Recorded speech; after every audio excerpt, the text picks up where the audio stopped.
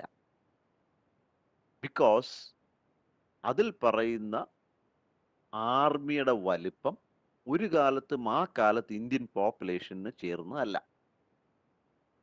രണ്ട്, അതിൽ പറയുന്ന അക്ഷൗണിപ്പട, അത്തരം പടകള്, കുതിരകളുടെ എണ്ണം, ആനകളുടെ എണ്ണം ഒന്നും അന്ന് ഇന്ത്യക്ക് അത്രയും ഇല്ല. അതിൽ പറയുന്ന പല സ്വർണ്ണ നാണയങ്ങളും ആ കാലത്തെ അല്ല.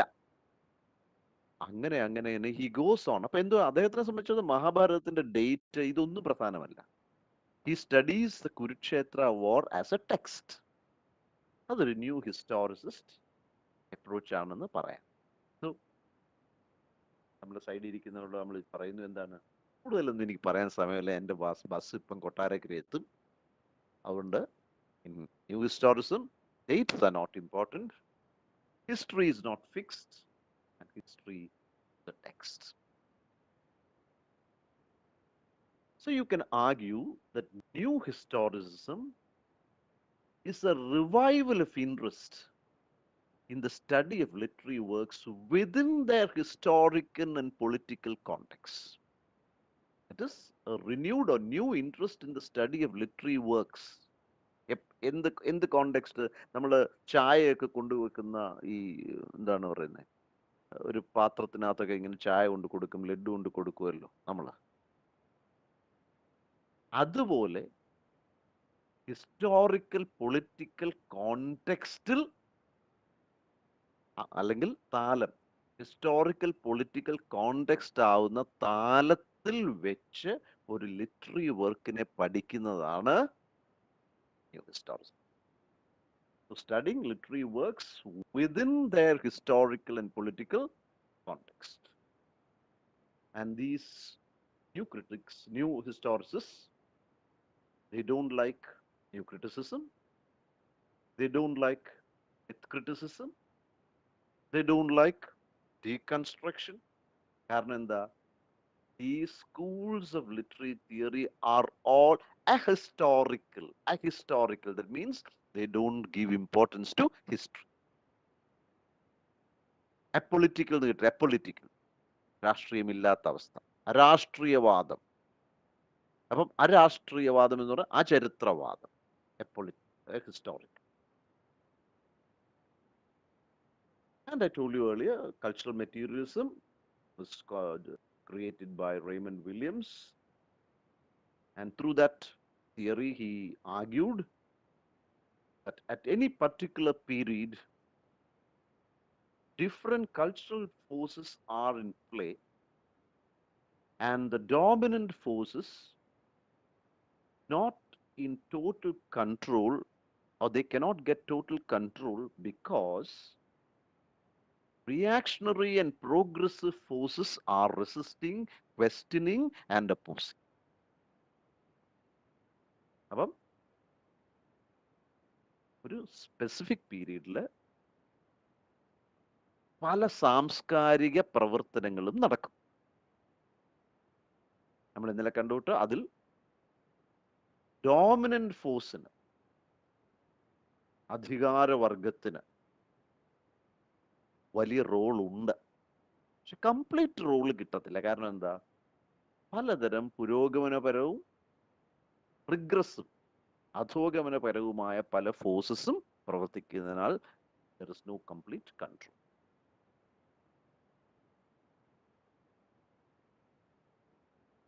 These new historians ചെയ്തത്,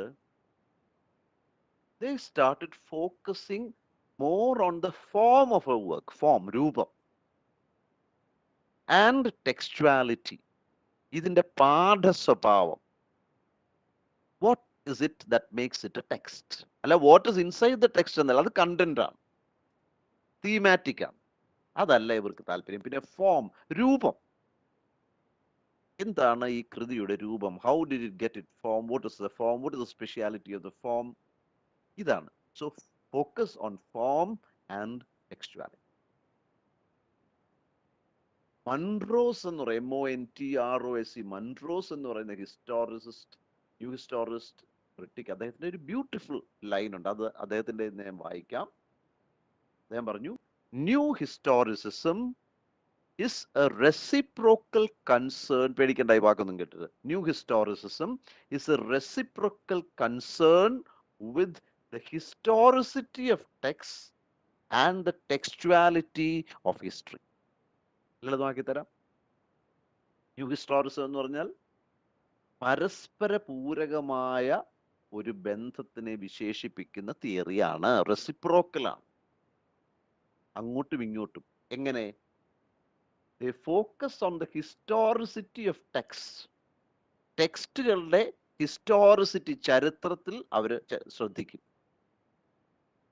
പിന്നോ, and the textuality of history, അത് കൂടാതെ ഹിസ്റ്ററിയെ ഒരു ടെക്സ്റ്റ് ആയിട്ടും അവർ പഠിക്കും. അപ്പം റെസിപ്രോക്കൽ, അങ്ങോട്ടും ഇങ്ങോട്ടും. മൺറോസിന്റെ idea, it's a wonderful idea. പരീക്ഷയ്ക്കൊക്കെ സാർ നമ്മൾ ഈ നെറ്റ് പരീക്ഷയ്ക്കൊക്കെ സ്ഥിരമായിട്ട് ചോദിക്കുന്ന ഒരു ഈ കൊട്ടേഷൻ തന്നിട്ട് ഒന്നുകിൽ ആരാണ് ഇതിന്റെ കോട്ട്, അല്ലെങ്കിൽ ഏത് തിയറിയുടെ ഒരു സ്കൂളിൽ നിന്നാണ് ഇത് വരുന്നതെന്ന് ചോദിക്കാറ്. So new historicism is a reciprocal concern or relationship with the history of texts, historicity of text and the textuality of history. ഇവർ ചെയ്യുന്ന ഒരു പ്രധാന കാര്യം എന്താണ്? They oppose privileging of literary text over others. Privileging, importance, അവർ ശക്തമായിട്ട് എതിർക്കുന്നു. എന്താണ്?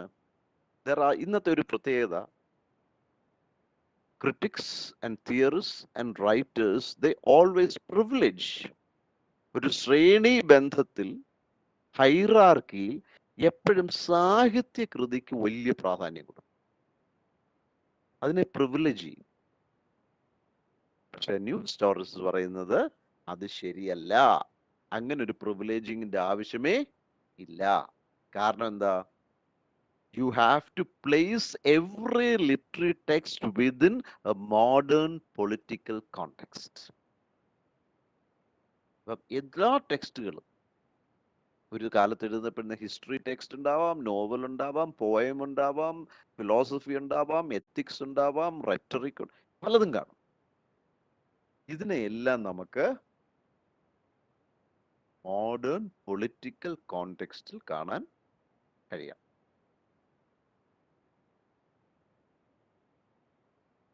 New history, നേരത്തെ ഞാൻ കൊസാംബിയുടെ കാര്യം പറഞ്ഞു. Kosambi fine example of new historicist reading. അപ്പം ന്യൂ ഹിസ്റ്റോറിസത്തിന്റെ പ്രധാന വാദങ്ങളിൽ ഒന്നെന്താണ്? You should be able to read dissidence into text. DISSIDENC, dissidence. നിങ്ങൾ ഓരോ പാഠത്തിനെ സമീപിക്കുമ്പോഴും ഓരോ ടെക്സ്റ്റിനെ സമീപിക്കുമ്പോഴും അതിലേക്ക് എതിർപ്പും ചോദ്യങ്ങളും ഓപ്പോസിഷനും അതിലേക്ക് വായിച്ചു കയറ്റണം. ഡിസിഡൻസ്, ചോദ്യം ചെയ്യൽ. ഒരു ടെക്സ്റ്റ് അപ്പടി അങ്ങ് വിഴുങ്ങരുത്. ഇപ്പം കടുകയറുകാൻ തോന്നരുത്. ഉദാഹരണത്തിന് ഷേക്സ്പിയറിന്റെ ഗ്ലോബ് തിയേറ്റർ. കുഞ്ഞുങ്ങളെ ക്ലിയർ ആവുന്നുണ്ടോ? കുഴപ്പമുണ്ടോ? ഞാൻ പറയുന്ന ക്ലാരിറ്റി ഉണ്ടോ? സ്പീഡ് ഉണ്ടോ? ആരെങ്കിലും ഒന്ന് രണ്ട് പേരൊന്ന് റെസ്പോണ്ട് ചെയ്യാമോ? Am I making any sense? Is it okay? Should I make some change? Okay, Chitralekha. Okay, Harishma. Okay, thank you. The example of the Globe Theatre. Now, everybody knows that Shakespeare's plays were performed in the Globe Theatre. In the Globe Theatre, the drama started at 2 in the afternoon because there was no electricity then. പന്തങ്ങളും ഒക്കെ വെച്ച് ഇതൊക്കെ അറിയാം. അപ്പൊ നമ്മുടെ മനസ്സിലൊക്കെ ഈ globe theatre ഒരു സുന്ദരമായ സ്ഥലമാണ്. പക്ഷെ ചില ചരിത്രകാരന്മാര് ഈ ഗ്ലോബ് തിയേറ്ററിന്റെ പരിസരത്തിനെ പറ്റി ചില പഠനങ്ങൾ നടത്തിയിട്ടുണ്ട്. അവർ പറയുന്നു, ചില ദിവസങ്ങളിൽ നാടകം നടക്കുമ്പോൾ ചില ശിരസ് വെട്ടി കമ്പുകളിൽ ഇങ്ങനെ കുത്തി നാടകശാലയുടെ പരിസരത്ത് വെച്ചേക്കും. ചില ആൾക്കാരുടെ, വിപ്ലവകാരികളുടെ ആയിരിക്കാം, വഴക്കാളികളുടെ ആയിരിക്കാം, റൗഡീസിന്റെ ആയിരിക്കാം, തഗ്സിന്റെ ആയിരിക്കാം, ഇങ്ങനെ വെച്ചേക്കും. അപ്പൊ ഈ നാടകം നടക്കുമ്പം ഇത് അഴുകി പഴകി തുടങ്ങുമ്പോൾ ഒരു വാട കാറ്റത്തടിച്ച് തിയേറ്ററിലേക്ക് വരും. നമ്മൾ പലതും കേട്ടിട്ടില്ലാത്ത ഒരു സാധനമാണ്. അപ്പൊ അതിന്റെ അർത്ഥം എന്താ?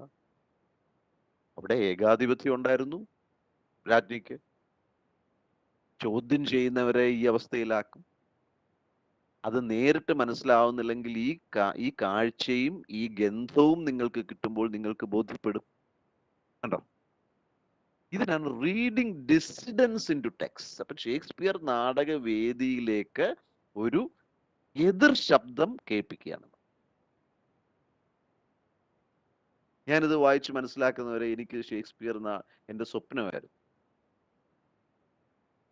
എന്തെങ്കിലും ഒരു പാസ്പോർട്ടും ഒക്കെ എടുത്ത് ഒരു വിസയൊക്കെ സംഘടിച്ച് 2 സ്ഥലത്തിൽ പോകണമെന്ന് ആഗ്രഹം. ഒന്ന് ഇംഗ്ലണ്ടിൽ പോയിട്ട് ഷേക്സ്പിയർ നാടകങ്ങൾ നേരിട്ട് കാണണം. 2 ഫ്രാൻസിൽ പോയാൽ ലൂവ്ർ മ്യൂസിയം കാണണം.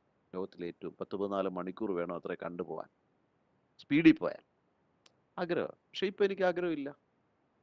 കാരണം ഈ ഡിസിഡൻസ് വായിച്ചപ്പോൾ എനിക്ക് മനസ്സിലായി അത് ഏകാധിപത്യ പ്രവണതയാണ്, കുഴപ്പമാണ് എന്ന് മനസ്സിലായി. ഇതിനെയാണ് നമ്മൾ reading dissidence into text. Stephen Greenblatt, GREENBL,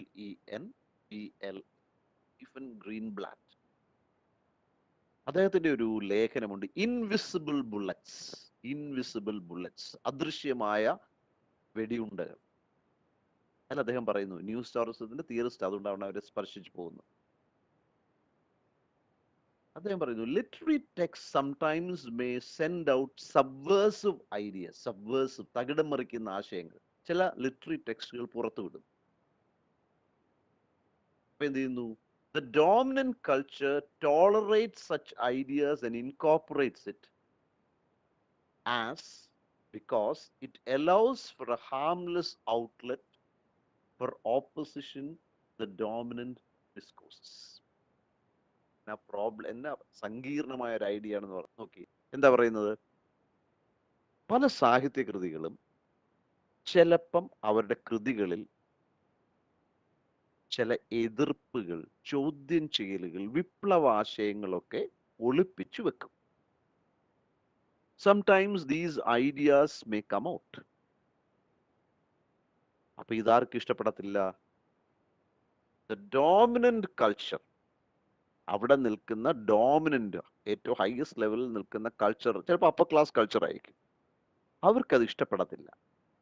പക്ഷേ എന്താണ് നമ്മൾ ക്ലാസ്സിലൊക്കെ ചെയ്യുന്നോട്ട്? ക്ലാസ്സിൽ വഴക്കാളിയായ ഒരു കുട്ടിയുണ്ട്, അധ്യാപകൻ കുഴഞ്ഞു, എന്ത് ചെയ്യണമെന്ന് അറിയത്തില്ല. അപ്പം ചിലപ്പം അവനെ ഇറക്കി വിട്ടു, ഗെറ്റ് ഔട്ട് അടിച്ചു, പേരൻസിനെ വിളിച്ചുകൊണ്ട് പോകാൻ പറഞ്ഞു, ഒക്കെ ചെയ്താൽ ചിലപ്പം കൂടുതൽ വയലന്റ് ആവും. ഇപ്പം ഞാൻ ഒരു പേഴ്സണൽ കാര്യം പറഞ്ഞു. ഞാൻ when I joined as A lecturer way back, many years back, ഞാൻ പോകുന്ന കോളേജ് അവിടെ ഈ വോളിബോൾ ടീമിന്റെ സ്പോർട്സ് കോളേജുമാണ്. അപ്പൊ ക്ലാസ്സിൽ പ്രീ ഡിഗ്രി ക്ലാസ്സിലൊക്കെ എന്ന് പറഞ്ഞാൽ 6.5 അടി പൊക്കമുള്ളവരൊക്കെ ആയിരിക്കും. സ്പോർട്സ് കോളേജും കൂടെ ഉണ്ട്. അപ്പൊ ഞാൻ ആദ്യമായിട്ട് ക്ലാസ്സിൽ പോയ സമയത്ത് എൻ്റെ സീനിയേഴ്സ് എന്നോട് പറഞ്ഞു, ആ ക്ലാസ് വലിയ കുഴപ്പമാണ്, ചില ടീച്ചർമാർ കരഞ്ഞിട്ടാണ് പുറത്തേക്ക് ഇറങ്ങി വന്നത്. സത്യം പറഞ്ഞാൽ ഞാൻ എൻ്റെ ഈ ദയനീയ ശരീരവും ഒക്കെ ആയിട്ട് ഞാൻ ഒന്ന് ഭയപ്പെട്ടു. ട്യൂട്ടോറിയലിൽ പോലും പഠിപ്പിച്ച് പരിചയമില്ല. ഞാൻ ക്ലാസ്സിൽ പോയപ്പം ശരിയാ, ബാക്ക് ബെഞ്ചിലെല്ലാം നിറഞ്ഞിരിക്കുക. എന്നെ കണ്ടപ്പോൾ ഒരു പരിഹാസം. അവരന്യോന്യം കളിക്കുന്നു, ചിരിക്കുന്നു, നമ്മളെ മൈൻഡ് ചെയ്യുന്നില്ല. മനസ്സിൽ കൂടെ എന്ത് ചെയ്യും? ഒരു മാർഗവും ഇല്ല. ചിലപ്പോൾ ഗെറ്റ് ഔട്ട് അല്ലെങ്കിൽ ലീവ് ദ ക്ലാസ് എന്ന് പറഞ്ഞാൽ യു ലീവ് ദ ക്ലാസ് എന്ന് തിരിച്ചു പറഞ്ഞാലോ?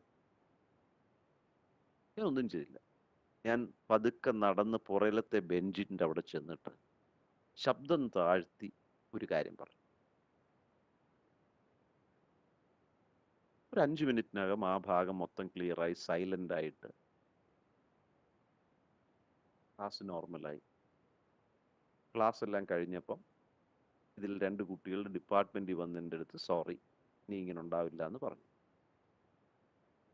ഞാൻ ഈ ന്യൂ ഹിസ്റ്റോറിസത്തിലെ ഒരു തന്ത്രം പോലെ പറ്റി, ഞാൻ ഇത്രേ എന്ന് പറഞ്ഞുള്ളൂ അവരടുത്ത്. ഞാൻ ചെന്ന് പറഞ്ഞു, നിങ്ങൾ എത്ര ബഹളം വെച്ച് എന്നെ ഇറിറ്റേറ്റ് ചെയ്യാനും പ്രൊവോക്ക് ചെയ്യാൻ നോക്കിയാലും യാതൊരു പ്രയോജനമില്ല. കാരണം കഴിഞ്ഞ വർഷം എനിക്കൊരു ഓപ്പറേഷൻ നടത്തി ഈ ദേഷ്യം വരുന്ന ഗ്ലാൻഡ് എടുത്തങ്ങ് കളഞ്ഞു.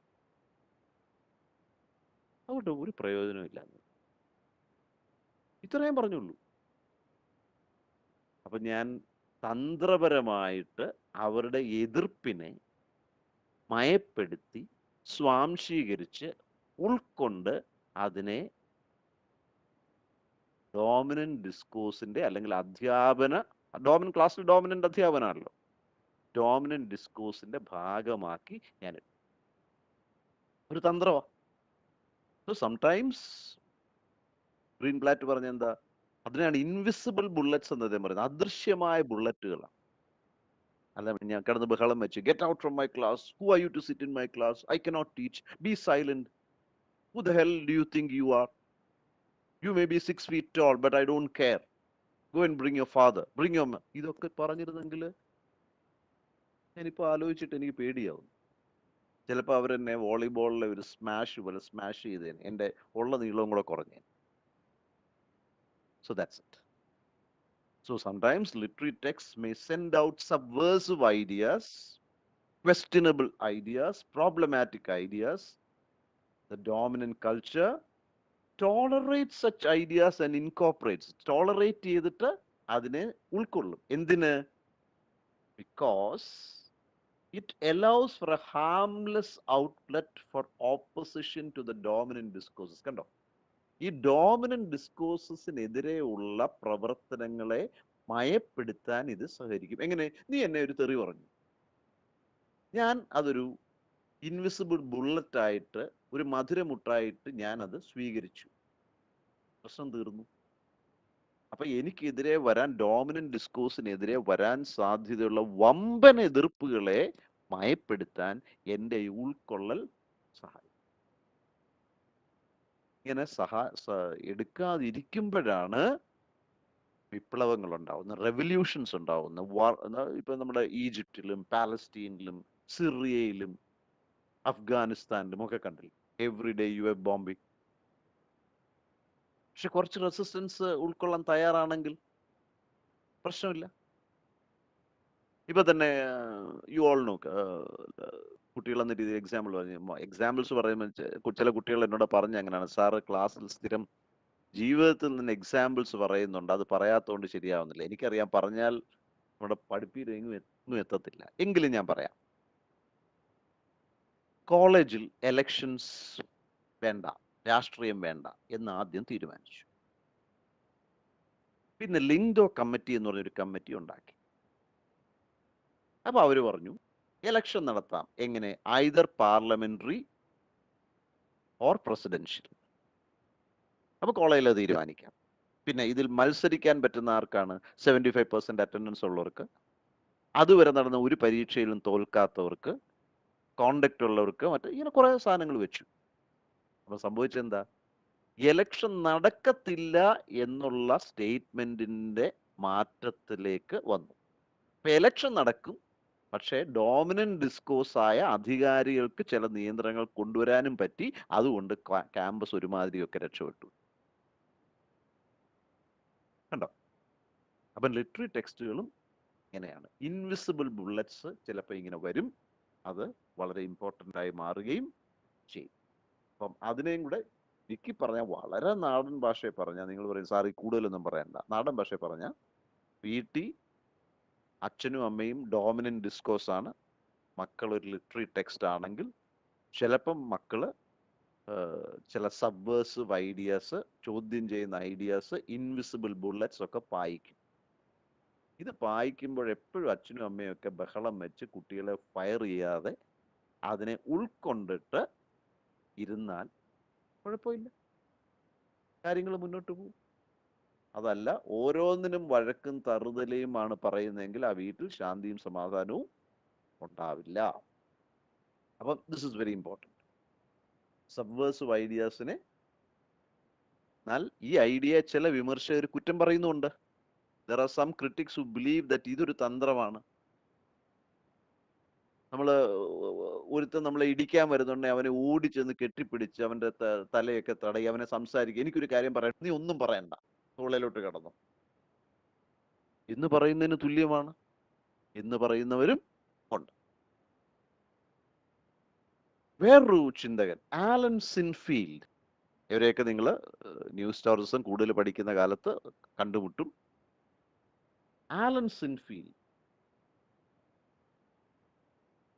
അദ്ദേഹം ഇതിനെ ചോദ്യം ചെയ്തു. അദ്ദേഹം പറഞ്ഞു എന്താണ്, ഇത്തരം ടെക്സ്റ്റുകൾക്ക് text can overcome such containment or controls or repression.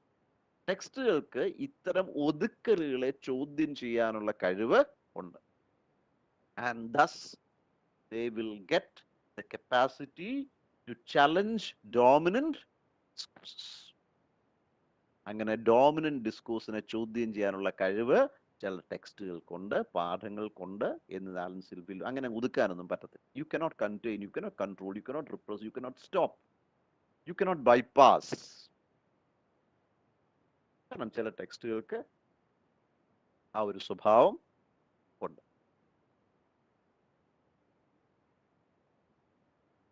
അപ്പം നിങ്ങളെല്ലാം കേട്ടുള്ള ഒരു പേരായിരിക്കും ഷേക്സ്പിയർ പഠിച്ചപ്പം EMW Tillyard, TILLIYARD, EM Tillyard. ടില്യാർഡും ഡോവർ വിൽസൺ രണ്ട് ഫേമസ് ഷേക്സ്പിയറിയൻ ക്രിറ്റിക്സ് ആണ്. അപ്പൊ അവരുടെ വാദം, അവരുടെ ഫേമസ് ബുക്സ് ആണ് ഓൺ ഷേക്സ്പിയേഴ്സ് ഹിസ്റ്ററി പ്ലേസ്.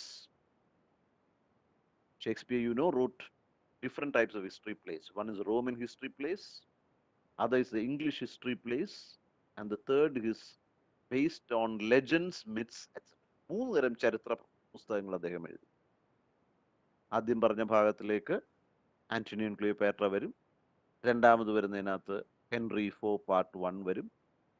വേറൊരെണ്ണം വരുന്നതിനകത്ത് നമ്മുടെ ഹാംലെറ്റ് പോലത്തെ മിത്തിൽ നിന്നൊക്കെ വരുന്ന സാധനങ്ങൾ വരും. That's it. These two writers, Dover Wilson and EMW Tillyard, wrote exhaustive essays on Shakespeare's history.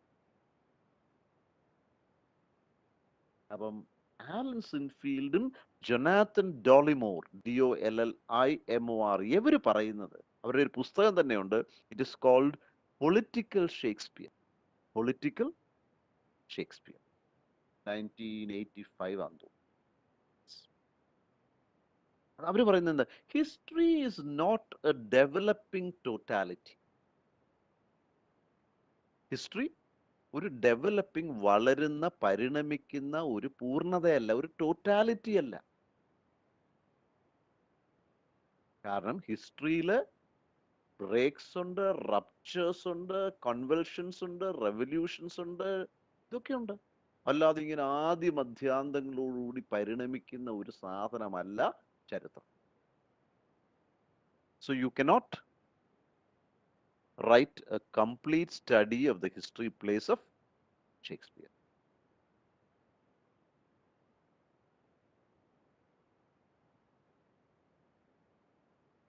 Okay Abhirami, കേട്ടോ? അപ്പൊ ഞാൻ പറഞ്ഞു, two great critics, EMW Tillyard and Dover Wilson. They were great critics of Shakespearean drama. So they wrote in detail about the history plays of Shakespeare. ഷേക്സ്പിയറിന്റെ ചരിത്ര ഞാൻ കുറച്ചുകൂടെ simple ആക്കി തരാം.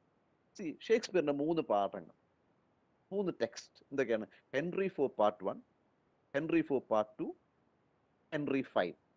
ഒരു ത്രയമാണ്. It's a trilogy. എങ്ങനെ? In the first part, Henry IV part 1, you have prince Hal, രാജകുമാരൻ. It's a boy.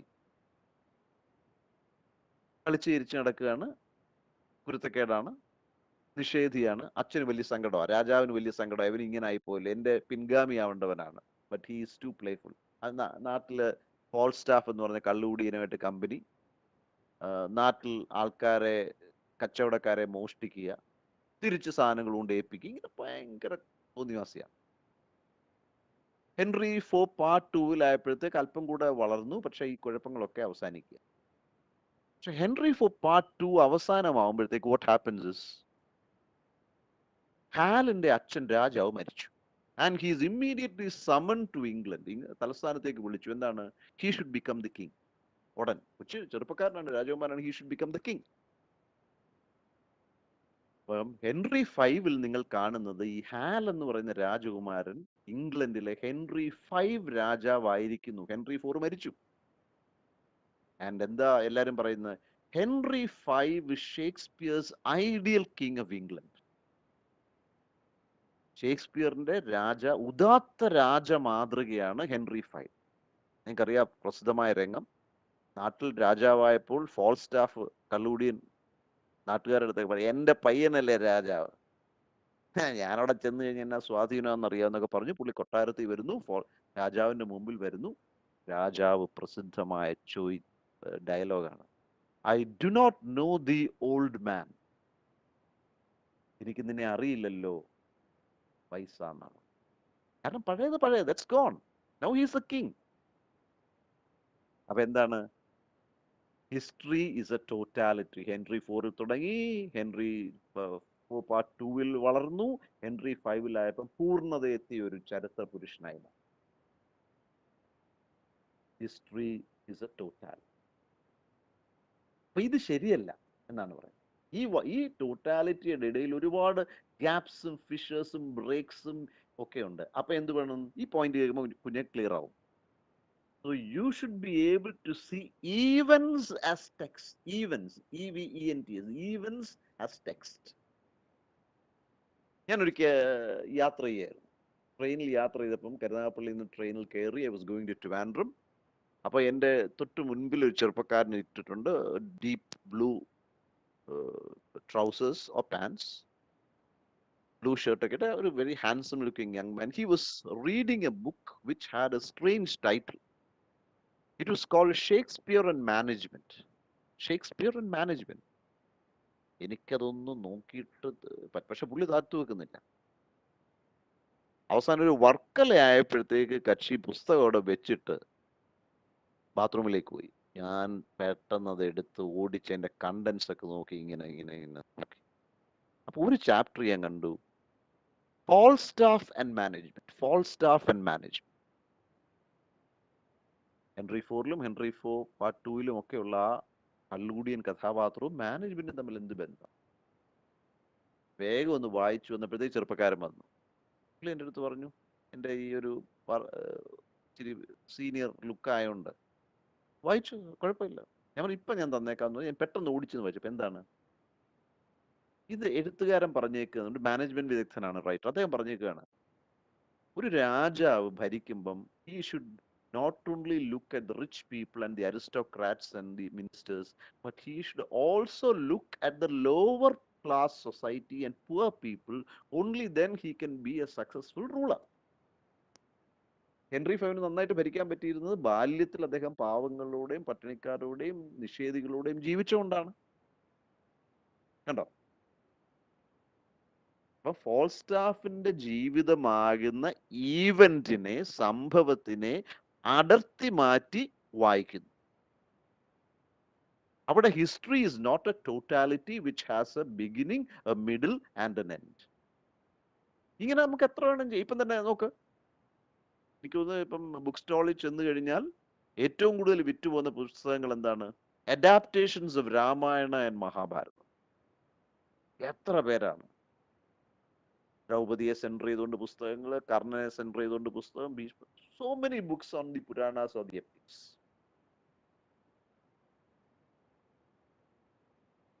നമുക്കറിയാവോ? അറിഞ്ഞൂടാത്തത് നമ്മൾ മഹാഭാരതത്തിലും രാമായണത്തിലും ഒക്കെ കാണാത്ത സാധനങ്ങൾ എടുത്ത് കഥയാക്കിയിരിക്കും. ഈവൻ്റാണ്. അങ്ങനെ ഹിസ്റ്ററിയുടെ ഒരു ഞാൻ ഒരുപാട് കാട് കയറി പോകുന്നുണ്ടോ?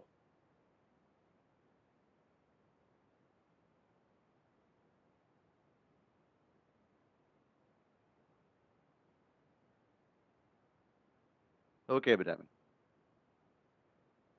ഓക്കെ, ഒരു എക്സാമ്പിൾ കൂടെ പറഞ്ഞു വെച്ച് ഞാൻ പോവാം. ഇപ്പം ടേക്ക് എംടീസ് രണ്ടാം ഊഴം.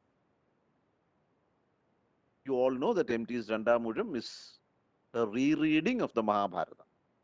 അപ്പൊ ഈ രണ്ടാം ഊഴത്തിനകത്ത് there is a moment. ദ്രൗപതിയുടെ ആഗ്രഹപ്രകാരം ഭീമൻ has gone in search of the കല്യാണ സൗഗന്ധികം flower. അപ്പം മഹാഭാരതത്തിൽ ഇത് പറഞ്ഞിട്ടുണ്ട്, ഇഷ്ടംപോലെ വർണ്ണനകളുണ്ട്. പക്ഷെ MT ഉപയോഗിക്കുന്ന ഒരു മോമെന്റ് എന്ന് പറഞ്ഞാൽ, പാടുപെട്ട് ഈ കല്യാണ സൗഗന്ധിയം പൂവുമായിട്ട് Bhima returns to the kingdom. He gives it to Draupadi. She is very excited. അടുത്ത ദിവസം ഭീമൻ ദ്രൗപദിയുടെ മുറിയുടെ അടുത്തൂടെ ചെന്നപ്പോൾ പോകുമ്പോൾ കാണുന്ന ഈ കല്യാണ സൗഗന്ധിയം പൂവ് താഴെ കിടക്കുക, ആരൊക്കെ ചവിട്ടി ഞെരിച്ച രീതിയിൽ കിടക്കും. അപ്പൊ MT വ്യാഖ്യാനിക്കുന്നത്, ഈ പൂവുമായിട്ട് ഭീമൻ വന്ന അതേ ദിവസം, on that same day, Arjuna had returned after defeating A neighbouring kingdom.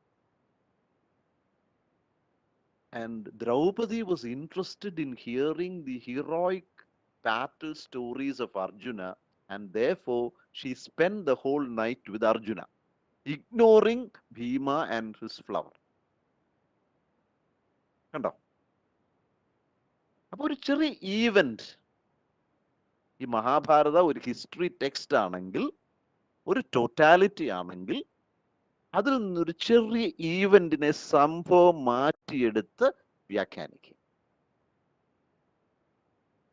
ഒരു ന്യൂ ഹിസ്റ്റോറിസ്റ്റ് അപ്രോച്ച് ആണ്. ക്ലിയർ അല്ലേ? സോ അതുകൊണ്ടാണ് ന്യൂ ഹിസ്റ്റോറിസ്റ്റ് പറയുന്നത്, a text is different to different people in different ages. A text is different to different people in different ages. That is why when the Mughal period is discussed today, ഞാൻ സായിപ്പിന്റെ examples ഒന്നും കുഞ്ഞുങ്ങളെ എടുക്കുന്നില്ല, I am taking example. നമുക്കും നിങ്ങൾക്ക് എനിക്കും അറിയാവുന്ന examples ആണ് ഞാൻ എടുക്കുന്നത്. അതുകൊണ്ടാണ് when we discuss the Mughal period today, once upon a time നമ്മൾ എന്താണ് പറഞ്ഞത്? Akbar the Great. Akbar was so nice. He established the religion called Dinillahi. മറ്റേ ഒരുപാട് നമുക്ക് കാര്യങ്ങളുണ്ട്. Then we have Shah Jahan,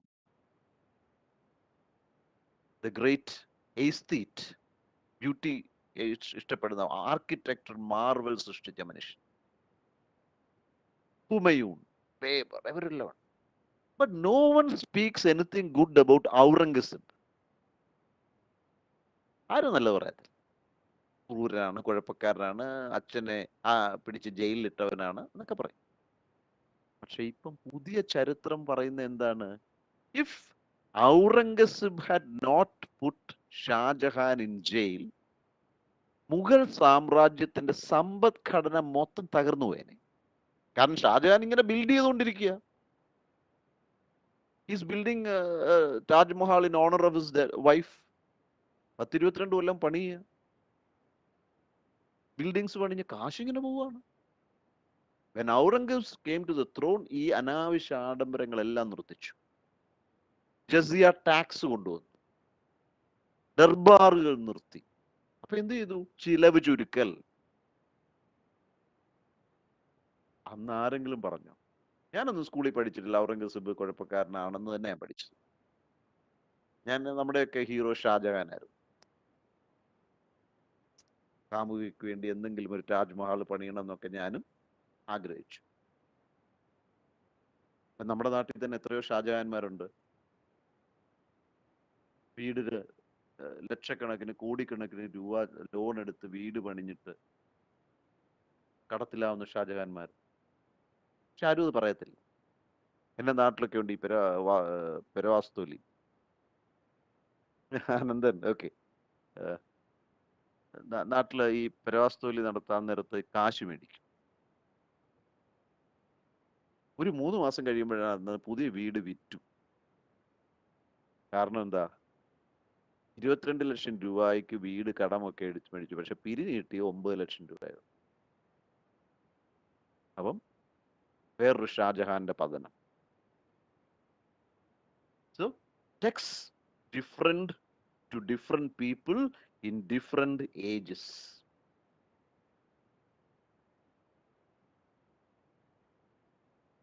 അടുത്ത പോയിന്റ്, ഡെറീഡ. എന്തുകൊണ്ടാണ് new ഹിസ്റ്റോറിസ്റ്റുകൾക്ക് ഫൂക്കോയും ഡെറീഡയും തമ്മിൽ വലിയ ഗുസ്തിയായിരുന്നു. അതൊന്നും ഞാൻ ഡെറീഡ പഠിപ്പിക്കാത്തതുകൊണ്ട് അത് പറയേണ്ട കാര്യമില്ല. Derrida and Foucault were always fighting over ideas. Foucault വഴക്കാളിയായിരുന്നു, you will see later. Foucault was fighting with Chomsky. When Derrida said there is nothing outside the text. ടെക്സ്റ്റിന് പുറത്തൊന്നുമില്ല. നിങ്ങൾ വേണ്ടാത്ത don't look for biography, don't look for society, don't look for social milieu, ഒന്നും നോക്കണ്ട. ടെക്സ്റ്റിനകത്തെല്ലാം. The text is a system. And what you have to do is you have to look at the sign, the signifier, and the signified. You have to see the free play that is going on in the system. You have to see whether the meaning is arche or telos. The meaning is inside or outside. ഇങ്ങനൊക്കെ പഠിച്ചാൽ മതി. New ഹിസ്റ്റോറിസ്റ്റ് പറയുന്നത് അങ്ങനല്ല. History is thrice processed. ചരിത്രം 3 തവണ 3 പ്രോസസ്സിൽ കൂടി കടന്നു പോകും. നമ്മൾ ചക്കയൊക്കെ വരട്ടുന്ന കൂട്ടം. ആദ്യം ചക്ക അരിയുന്നു, അതിനെ ഒന്ന് വേവിക്കുന്നു, അത് കഴിഞ്ഞ് കുറച്ച് എണ്ണയൊക്കെ മയപ്പെടുത്തി അതിനകത്ത് ഇതിനെ ഒന്ന് വെള്ളം പറ്റിച്ചെടുക്കുന്നു, അത് കഴിഞ്ഞ് നെയ്യ് അങ്ങോട്ട് ഇട്ടിട്ട് അവനെ ഫൈനലാക്കി എടുക്കും. 3 പ്രോസസ്. ഹിസ്റ്ററി അങ്ങനെയാണ്. ന്യൂസ് എന്താണത്? History is 3 times processed. 3 തവണ മനനം ചെയ്യപ്പെടുന്നു ഹിസ്റ്ററി. ഒന്ന്, ഐഡിയോളജി. ഒന്നാമത്തെ സ്വാധീനം ഹിസ്റ്ററിയിൽ ഐഡിയോളജിയാണ്. Belief systems, the faith, the social patterns, ഒരു സമൂഹത്തിൽ നിലനിൽക്കുന്ന വിശ്വാസ പ്രമാണങ്ങളുടെ അല്ലെങ്കിൽ പ്രത്യയശാസ്ത്രങ്ങളുടെ സ്വാധീനം.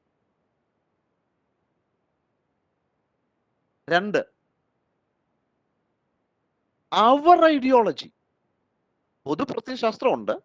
2, നമ്മുടെ ഐഡിയോളജി. നമ്മുടെ പ്രത്യയശാസ്ത്രം. ഓരോ വ്യക്തികൾക്ക് അവരുടേതായ പ്രത്യയശാസ്ത്രമാണ്, അതിന്റെ സ്വാധീനമുണ്ട്. 3, the web of language. Web, WEB, web of language. ഭാഷ ഉണ്ടാക്കുന്ന ഒരു വല, ഒരു വെബ് ഓഫ് ലാംഗ്വേജ്. അതും പ്രധാനമാണ്. ഹിസ്റ്ററി എഴുതുന്നത് ഭാഷയിലാണല്ലോ.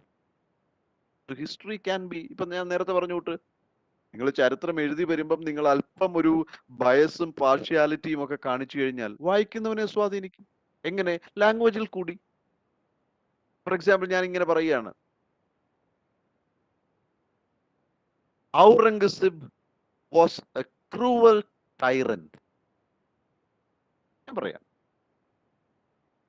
എന്റെ സുഹൃത്തായ വേറൊരു ചരിത്രകാരൻ ആ പകരം എഴുതുന്ന ഔറംഗസീബ് വാസ് എൻ ഓട്ടോക്രാറ്റ്. രണ്ടു പറഞ്ഞു വരുമ്പോ ഒന്നാണ് ക്രൂവൽ ടൈറന്റ്, ക്രൂരനായ ഒരു ടൈറന്റ് ആയിരുന്നു. എന്നുവെച്ചാൽ അതിന് ക്രൂരത എന്ന് പറയുമ്പോൾ നമ്മൾ ദൈവമേ, നമ്മുടെ നീറോ അറിയാം, റോമാ നഗരം കത്തിയിരിയുമ്പോൾ നീറോ വീണ വായിക്കുകയായിരുന്നു. നമ്മുടെ കുഞ്ഞുങ്ങളുടെ എല്ലാം മനസ്സിൽ, ആഹാ എത്ര നല്ല കക്ഷിയാണ് ഈ Nero. When Rome was burning, Nero was playing on the fiddle. എത്ര സൗന്ദര്യാസ്വാദകൻ. പക്ഷെ ഈ നീറോ എന്ന് പറയുന്നവന്റെ കൂട്ടൊരു ക്രൂരനില്ല. അദ്ദേഹത്തിന്റെ പ്രധാന വിനോദങ്ങൾ എന്തായിരുന്നില്ല, അദ്ദേഹത്തിന് ഈ ഗ്ലേഡിയേറ്റേഴ്സിന്റെ ഫൈറ്റ് കാണാൻ അദ്ദേഹം ചെയ്തിരുന്നത്, അന്ന് കറണ്ട് ഇലക്ട്രിസിറ്റി ഒന്നുമില്ല, നിയോൺ ലൈറ്റും സ്പോട്ട് ലൈറ്റും ഒന്നുമില്ല. അടുത്ത പറയാൻ പാടില്ലാത്തതാണ് ക്രൂരതകൾ. എങ്കിലും നീറോ ചെയ്തിരുന്നത് ഈ അടിമകളെ എണ്ണ ഒഴിച്ചിട്ട് വഴിനീളെ നിർത്തും, എന്നിട്ട് ജീവനോടെ കത്തിക്കും. ഈ കത്തുന്ന ഈ അടിമകള് ഈ സ്റ്റേഡിയത്തിൽ ഓടി നടക്കും വെപ്രാളത്തിൽ. ഈ ലൈറ്റത്താണ് ഗ്ലേഡിയേറ്റേഴ്സ് ഫൈറ്റ് ചെയ്തിരുന്നത്. ഒന്ന് ആലോചിച്ച് നോക്കി.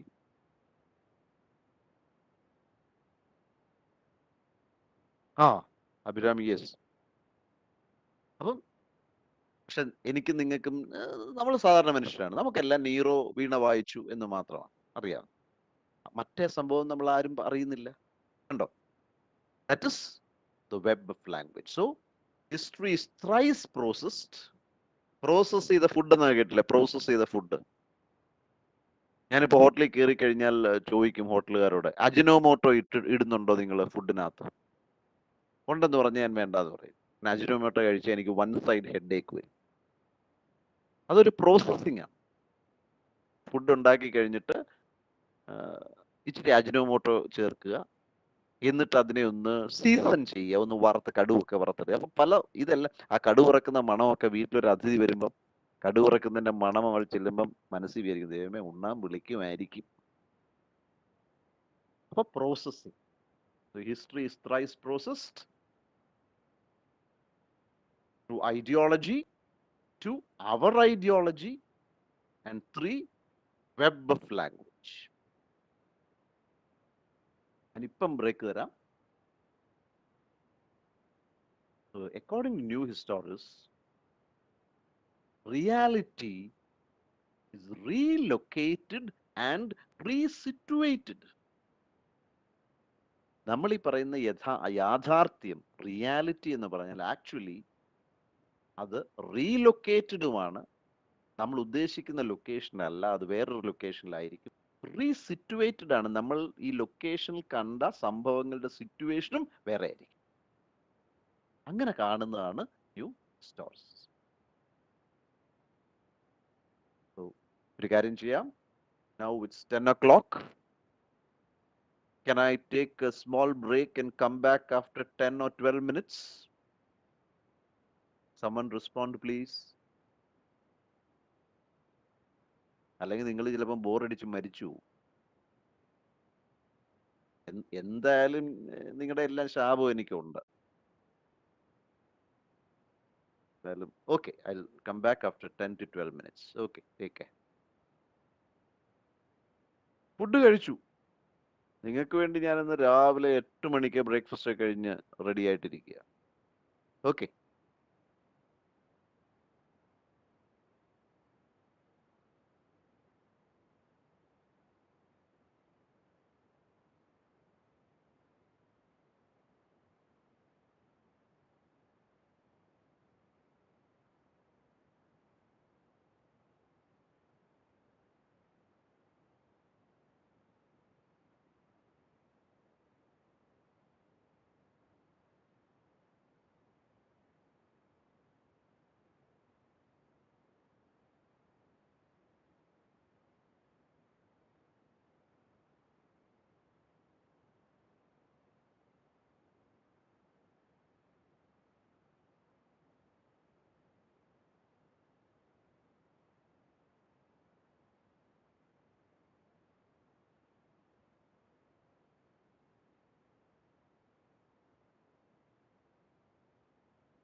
So welcome back.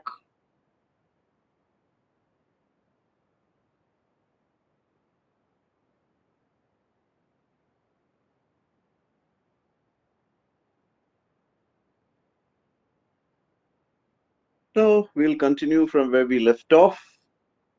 We were still trying to decipher, understand the concepts of new historicism. അതിനെ ഒന്ന് ലളിതമാക്കാൻ നമ്മൾ ശ്രമിക്കുകയായിരുന്നു. We'll continue. Okay. Now, according to new historicists, നവചരിത്രവാദത്തിന്റെ വക്താക്കൾ പറയുന്ന ഒരു പ്രധാന വാദം, in earlier historical and biographical criticism, literature was seen as an imitation or reflection of the historical world in which it was produced. അങ്ങനെയാണ് പണ്ട് historical biographical criticism, ഇത് നമ്മൾ psycho biographical criticism എന്ന് തന്നെ പറയാം. You study the life of the author, the period in which he lived, history. അതുകൊണ്ടാണ് നിങ്ങൾ തന്നെ ലിറ്ററേച്ചർ സ്റ്റുഡൻസിന് ഡിഗ്രിക്കൊക്കെ പഠിക്കാൻ ഹിസ്റ്ററി ഓഫ് ഇംഗ്ലീഷ് ലിറ്ററേച്ചർ വലിയൊരു കമ്പോണന്റ് ആണ്. ഞങ്ങൾ പഠിച്ചിരുന്നപ്പോഴും ഉണ്ട് ഇത്, പക്ഷെ ഞങ്ങൾക്കൊരു ഒരു യൂസ്ലെസ് പേപ്പർ ആയിരുന്നു അന്ന്. It was a history of English literature with not great focus on literature. അന്ന് ട്രെവല്യൻ എന്ന് പറഞ്ഞൊരു ഹിസ്റ്റോറിയന്റെ ബുക്കായിരുന്നു, social and literary history of England എന്ന് പറഞ്ഞൊരു സാധനം. അതിനകത്ത് കൂടുതലും രാജഭരണവും സൊസൈറ്റിയും കാര്യങ്ങളും ഒക്കെ. ഇന്നത്തെ നിങ്ങളുടെ history of English literature syllabus കുറെ കൂടെ ഭേദമാണ്. For example, for Malayalam literature English translation, ആ പുസ്തകത്തിന് അയ്യപ്പണിക്കർ സാറിന്റെ ഒരു ഹിസ്റ്ററി ഓഫ് മലയാളം ലിറ്ററേച്ചർ ഉണ്ട്. അതിനകത്ത് വേണ്ടാത്ത രാഷ്ട്രീയം ഒന്നും പറയുന്നില്ല. You have only references to works and writers, അത് മാത്രമേ ഉള്ളൂ. ബയോഗ്രഫിക്കൽ സ്കെച്ച് ഒക്കെ വളരെ കുറവാണ്. So earlier, according to new historicist, it was a sort of historical biographical criticism, and literature was seen as a reflection, ഒരു അനുകരണമാണ്. നമ്മൾ ജീവിച്ചു പോകുന്ന ലോകത്തിന്റെ ഒരു റിഫ്ലക്ഷൻ മാത്രമാണ് സാഹിത്യം. That is why in Malayalam we say Thakazhi is a realist writer, S.K. Pottekad is a realist writer, Keshavdev is a realist writer. ആണെന്ന് അപ്പടി കാണിക്കുക. Unlike when we come to writers like O.V. Vijayan and M. Mukundan, etc., നമുക്ക് വലിയ മാറ്റം. ചിലർ പറയാറുണ്ട്, ഇപ്പം ബെന്യാമിന്റെ Aadujeevitham, it became a tremendous success because it was once again a return of realism. യഥാർത്ഥ ജീവിതത്തിന്റെ ഒരു രീതിയാണ് വീണ്ടും. അതുകൊണ്ട് that's why it was a big hit എന്ന് പറയുന്നത്. ഈ കടുപ്പം പിടിച്ച പരീക്ഷണങ്ങൾ വായിച്ചു പോകാൻ റീഡബിലിറ്റി കുറവാണ്, വായനാപരത കുറവാണ്. So this happens. അതുപോലെ തന്നെയാണ് നമ്മൾ പഠിക്കാൻ പോകുന്ന Foucault. If you take the works of Foucault and try reading dum, ഒന്നുകിൽ നമ്മൾ കുഴപ്പത്തിലാവും, അല്ലെങ്കിൽ we will go mad. Such is the difficulty of the ideas he brings out. Okay. So that was what earlier literature was seen as just an imitation or mimesis. Aristotle walk mimesis, M-I-M-E-S-I-S, mimesis, imitation or reflection of the historical world in which it was produced. Moreover, in those days, history was viewed or seen as something that is stable, linear, that is going forward, progressive, chronological, and recoverable. പണ്ട് കണ്ട് ചരിത്രം stable ആണ്, progressive ആണ്, recoverable. You can look at history, you can look at history books and recover facts and figures. How is new criticism different from that? New criticism looks at history with tremendous amount of doubt, skepticism, etc. ഭയങ്കര സംശയത്തോടുകൂടിയും സ്കെപ്റ്റിസത്തോടുകൂടിയാണ് ചരിത്രത്തിനെ അവർ നോക്കിക്കാണുന്നത്. കാരണം എന്താ അവര് പറയുന്നത്, new ഹിസ്റ്റോറിസ്റ്റ് പറയുന്നത്, ഞങ്ങളെ സംബന്ധിച്ചിടത്തോളം history includes all of the cultural, social, political, anthropological discourses at work in any given time. ഒരു കാലത്ത് നമ്മൾ പഠിക്കുന്ന ആ കാലത്ത് നിലനിൽക്കുന്ന സാംസ്കാരികവും സാമൂഹ്യവും രാഷ്ട്രീയവും ആന്ത്രപ്പോളജിക്കലുമായിട്ടുള്ള നരവംശാസ്ത്രവുമായിട്ട് ബന്ധപ്പെട്ട എല്ലാം അവിടെ വരണം. അല്ലാതെ history is not the story of winning kings and Queen's.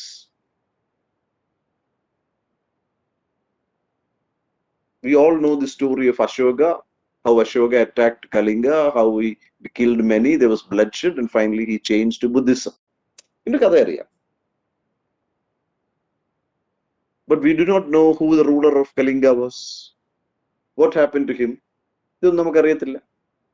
Because history is written by the winners. അപ്പം this happens. അപ്പൊ ഇന്നിപ്പം ആൾക്കാർ ഹിസ്റ്ററി പഠിക്കുന്നത് കൂടുതലും when you study Ashoka, കൂടുതലും അവർ ചെയ്യുന്നത് എന്താ? They study the stone edicts, ശിലാലിഖിതങ്ങൾ. ആ കിങ്ഡം പ്രദേശത്ത് ഇപ്പോഴും നിലനിൽക്കുന്ന ലിഖിതങ്ങൾ, അതിന്റെ ലിപിയൊക്കെ വ്യാഖ്യാനിച്ച് അവർ പുതിയ ചരിത്രം വെച്ചു.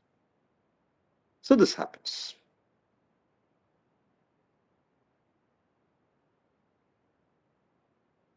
So according to new history, any text may provide valuable information and understanding about a particular period.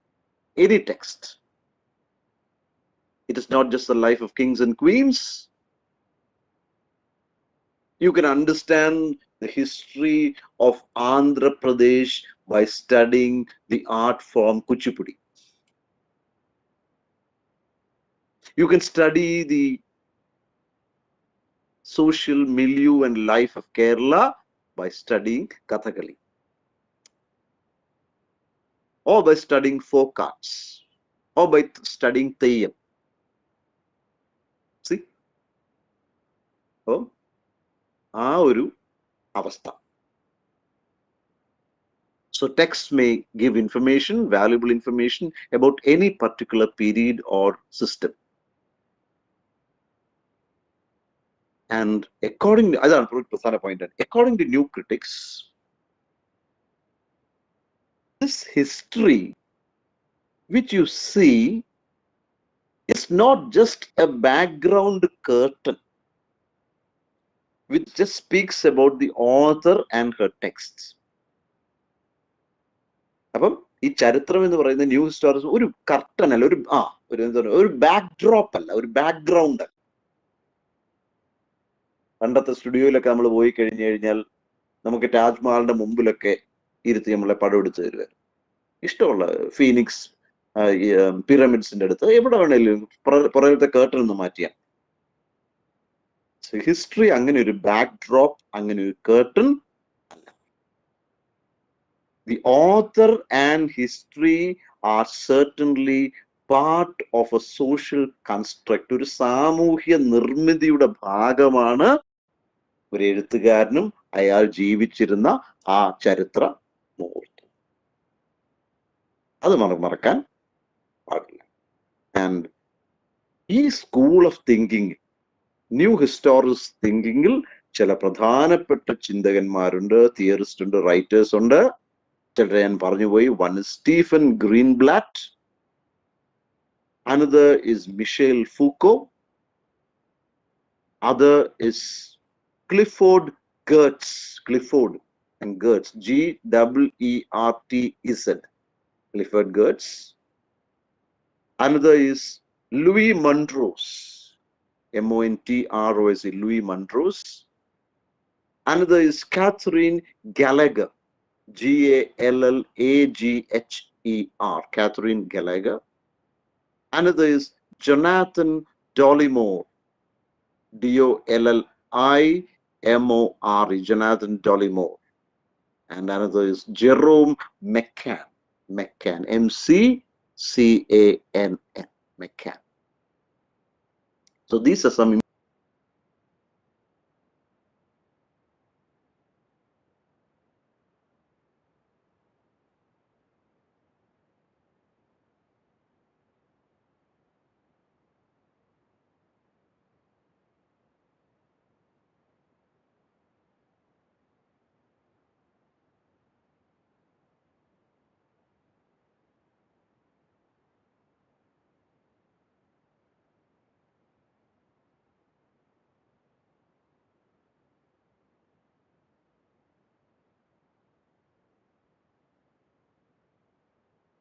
Theoretical ഫ്രെയിംവർക്കിന്റെ ഒരു ആചാര്യനായതുകൊണ്ടല്ല അദ്ദേഹത്തെ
ഹലോ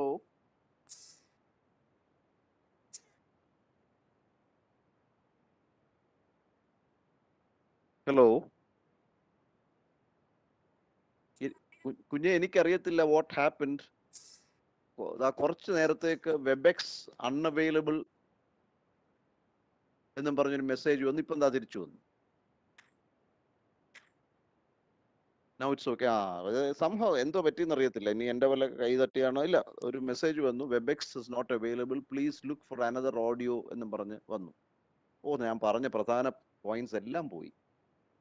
ഓക്കെ, ഞാൻ സോറി കേട്ടോ. ഒരു 10-12 മിനിറ്റ് എൻ്റെ പണ്ടാരാണ്ട് പറഞ്ഞിട്ട് പെട്രോൾ വേസ്റ്റ് ആയി.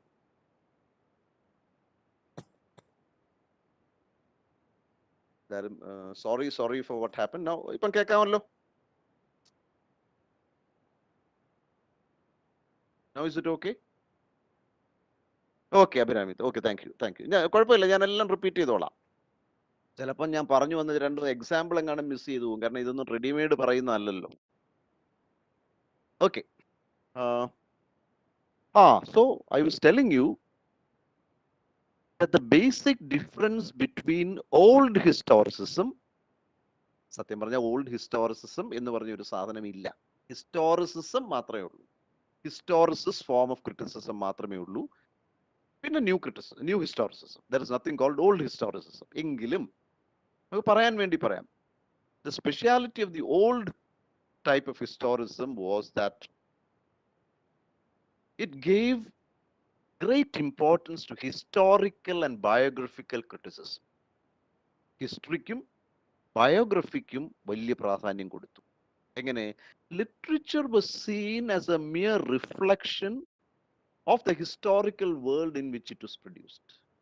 സാഹിത്യം എന്ന് പറഞ്ഞാൽ ഒരു തരം അരിസ്റ്റോട്ടലിന്റെ ഭാഷ പറയാം മിമെസിസ് ആണ്. മിമെസിസ്, MIMESS, മിമെസിസ്, അനുകരണം.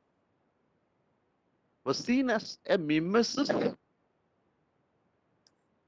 of the historical world. ജീവിച്ചിരിക്കുന്ന ആ ഹിസ്റ്റോറിക്കൽ വേൾഡിന്റെ ഒരു അനുകരണം മാത്രമാണ് എന്നായിരുന്നു പഴയ ഹിസ്റ്റോറിസത്തിന്റെ വാദം.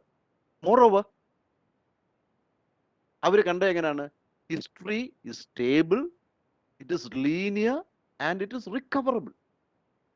ചരിത്രം സ്റ്റേബിൾ ആണ്, ഒരിടത്ത് നിൽക്കുകയാണ്, ചലനമില്ല. It is not always fluid. The period of Akbar is always like that. അങ്ങനെ നിൽക്കുകയാണ്, സ്റ്റേബിൾ ആണ്. ലീനിയർ, ഈ ചരിത്രം ക്രോണോളജിക്കൽ ആണ്, പ്രോഗ്രസ് ചെയ്യും, മുമ്പോട്ട് പോകും. ആൻഡ് റിക്കവറബിൾ എന്നുവെച്ചാൽ നമുക്ക് ചരിത്രം എപ്പം വേണമെങ്കിൽ റിക്കവർ ചെയ്തെടുക്കാം. നമ്മൾ ഡേറ്റ ഒക്കെ നമ്മുടെ കമ്പ്യൂട്ടറിൽ നിന്ന് റിക്കവർ ചെയ്യത്തില്ല. So history is there, history is return, it is recorded, it is printed, ഇപ്പം ഡിജിറ്റലൈസ്ഡ്, ഇറ്റ് ഇസ് ദർ, അവിടെ ഉണ്ട്.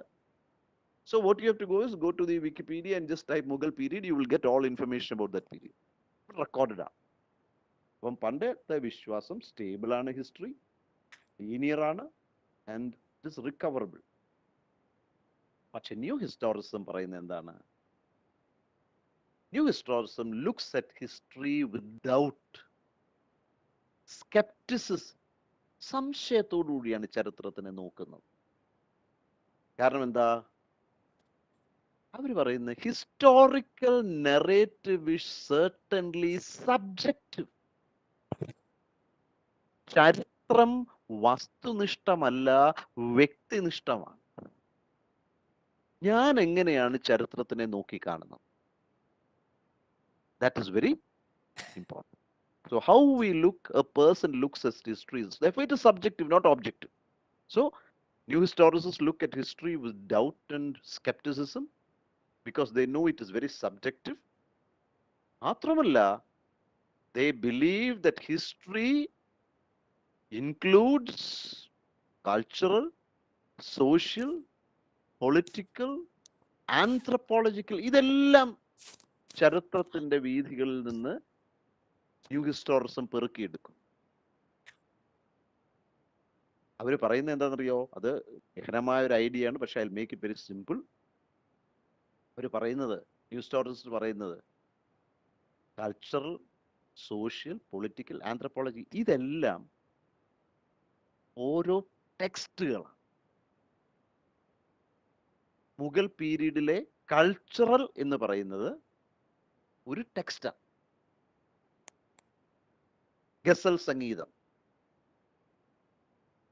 അല്ലെങ്കിൽ ബീർബലിന്റെ കഥകൾ, അതെല്ലാം സംസ്കാരവുമായിട്ട് ബന്ധപ്പെട്ട സാധനങ്ങൾ. It's a text of that period. അപ്പൊ you don't need to look just at the life of these rulers of that period, you have to look at these cultural text. Social, ആ കാലത്തുണ്ടായിരുന്ന സാമൂഹ്യ വ്യവസ്ഥകൾ ഒരു ടെക്സ്റ്റാണ്, ഒരു പാഠമാണ്. പൊളിറ്റിക്കൽ ഒരു പാഠമാണ്. ആന്ത്രപ്പോളജിക്കൽ പാഠമാണ്. അടുത്തതാണ് ഫൂക്കോയ്ക്ക് ഇഷ്ടപ്പെട്ട പദം. These are all discourses. Discourses can be translated into Malayalam as വ്യവഹാരം. ഞാൻ അതിനെ, it's A very tough idea, പക്ഷെ ഞാൻ എൻ്റെതായ രീതി അതിനെ വളരെ ലളിതമങ്ങാക്കാൻ പോവുക, എല്ലാ പാപവും ഞാൻ ഏറ്റെടുത്തുകൊണ്ട്. വ്യവഹാരം അല്ലെങ്കിൽ ഡിസ്കോഴ്സ് എന്ന് പറഞ്ഞാൽ റീജനറേറ്റീവ് സ്റ്റേറ്റ്മെന്റ്, എന്നുവെച്ചാൽ പ്രത്യുൽപാദനം, പുനരുൽപാദനം നടത്താൻ കഴിവുള്ള ഒരു ആശയത്തിനെയാണ് നമ്മൾ ഡിസ്കോഴ്സ് എന്ന് പറയുന്നത്. ക്ലിയർ ആയില്ലെന്ന് എനിക്കറിയാം. ലീഗൽ ഡിസ്കോഴ്സ്, നിയമം ഒരു വ്യവഹാരമാണ് എന്ന് പറഞ്ഞാൽ ഉറപ്പുള്ള ഒരു സാധനമല്ല ലീഗൽ ഡിസ്കോഴ്സ്. അതുകൊണ്ടാണല്ലോ ശബരിമലയ്ക്ക് പല വ്യാഖ്യാനങ്ങൾ. കാരണം ഇന്നലെ മറ്റേ സ്കോളർഷിപ്സിന്റെ വിധി വന്നു. 80-20 എല്ലാവരും ആശയങ്ങൾ പറയുക. കാരണം എന്താ? It's A discourse. അല്ലാതെ ഇതാണ് 2+2=4 അങ്ങനെ പറയാൻ പറ്റത്തില്ല ലോയിൽ. Medical discourse. ഇപ്പൊ കോവിഡിനെ പറ്റി എന്തെല്ലാം ചികിത്സാ പദ്ധതികളാണ് ഓരോരുത്തരും പറയുന്നത്. അമേരിക്കയിൽ ഒന്ന്, ഇംഗ്ലണ്ടിൽ ഒന്ന്, വാക്സിനെ പറ്റി ഒന്ന്. സോ ഇറ്റ് ഇസ് റീജനറേറ്റ്, ഉൽപ്പാദിപ്പിച്ചുകൊണ്ടിരിക്കും ആശയങ്ങളെ. അതിനെയാണ് നമ്മൾ ഡിസ്കോഴ്സ് എന്ന് പറയുന്നത്. So according to new historicists, cultural, political, anthropological, sociological, ഇതെല്ലാം ഡിസ്കോഴ്സസ് ആണ്, വ്യവഹാരങ്ങളാണ്. അപ്പം 1850-ലുള്ള ഒരു വ്യവഹാരം 2021 മെയ് 31 അർത്ഥം, വ്യാപ്തി ഉൽപ്പാദിപ്പിച്ചുകൊണ്ടിരിക്കും. ക്ലിയർ അല്ലേ?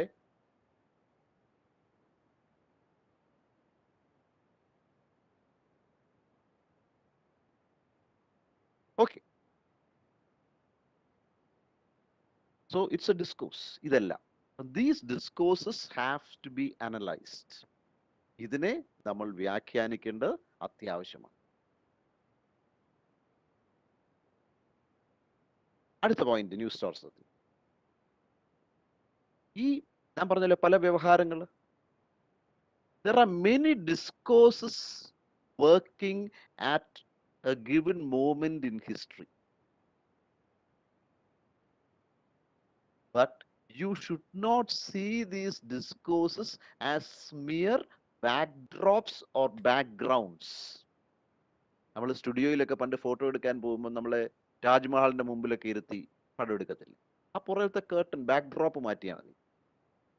പിരമിഡിന്റെ മുമ്പിലും ഒക്കെ നമുക്കിരുന്ന് ഫോട്ടോ എടുക്കാം. You just have to change the background or the backdrop. So according to new historicists,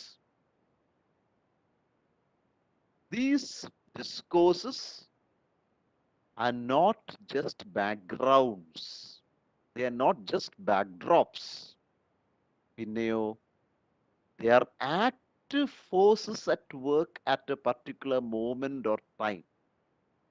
And therefore, these discourses also will have to be analyzed to understand the text. വിവിധ വ്യവഹാരങ്ങളെ പറ്റി നമുക്ക് അറിയണം, ഡിസ്കോഴ്സസിനെ പറ്റി അറിയണം. എന്നാൽ മാത്രമേ നമുക്ക് സോഷ്യൽ കോൺസ്ട്രക്റ്റ്, ഒരു സാമൂഹ്യ നിർമ്മിതി എന്താണെന്ന് മനസ്സിലാക്കാൻ.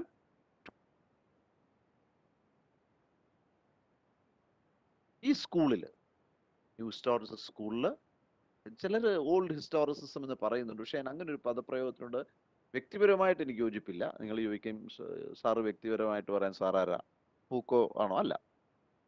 ബട്ട് ഓൾഡ് ഹിസ്റ്റോറിസം എന്ന പ്രയോഗം, historicist approach and neo-historicist approach. So some great writers have been part of this school. Just mention a few. ഒരുപാട് വേണ്ട, few. കാരണം നിങ്ങൾ വായിച്ചും പഠിച്ചും പോകുമ്പോൾ, ഞാൻ കഴിഞ്ഞ ദിവസം പറഞ്ഞു തൊട്ട് MA കഴിയുമ്പോഴാണ് നിങ്ങൾ യഥാർത്ഥ വായനയും പഠിത്തവും തുടങ്ങുന്നത്. Now you are studying, reading, just write the exams. But later you will decide, ഇത് പോരാല്ലോ. അന്നേരം ചില പേരുകൾ നിങ്ങൾ കാണാം. One is Stephen Greenblatt, G-R-E-N-B-L-A-T-T, Stephen Greenblatt. Then of course Michel Foucault. Then you have Clifford Geertz, G-E-E-R-T-Z, Clifford Geertz. Then you have Louis Montrose, M-O-N-T-R-O-S-E, Louis Montrose. Then you have Catherine Gallagher, G-A-L-L-A-G-H-E-R. Then you have Jonathan Dollimore, D-O-L-L-I-M-O-R-E, Jonathan Dollimore. And Jerome McCann, M-C-A-N-N, Jerome McCann. These are important writers.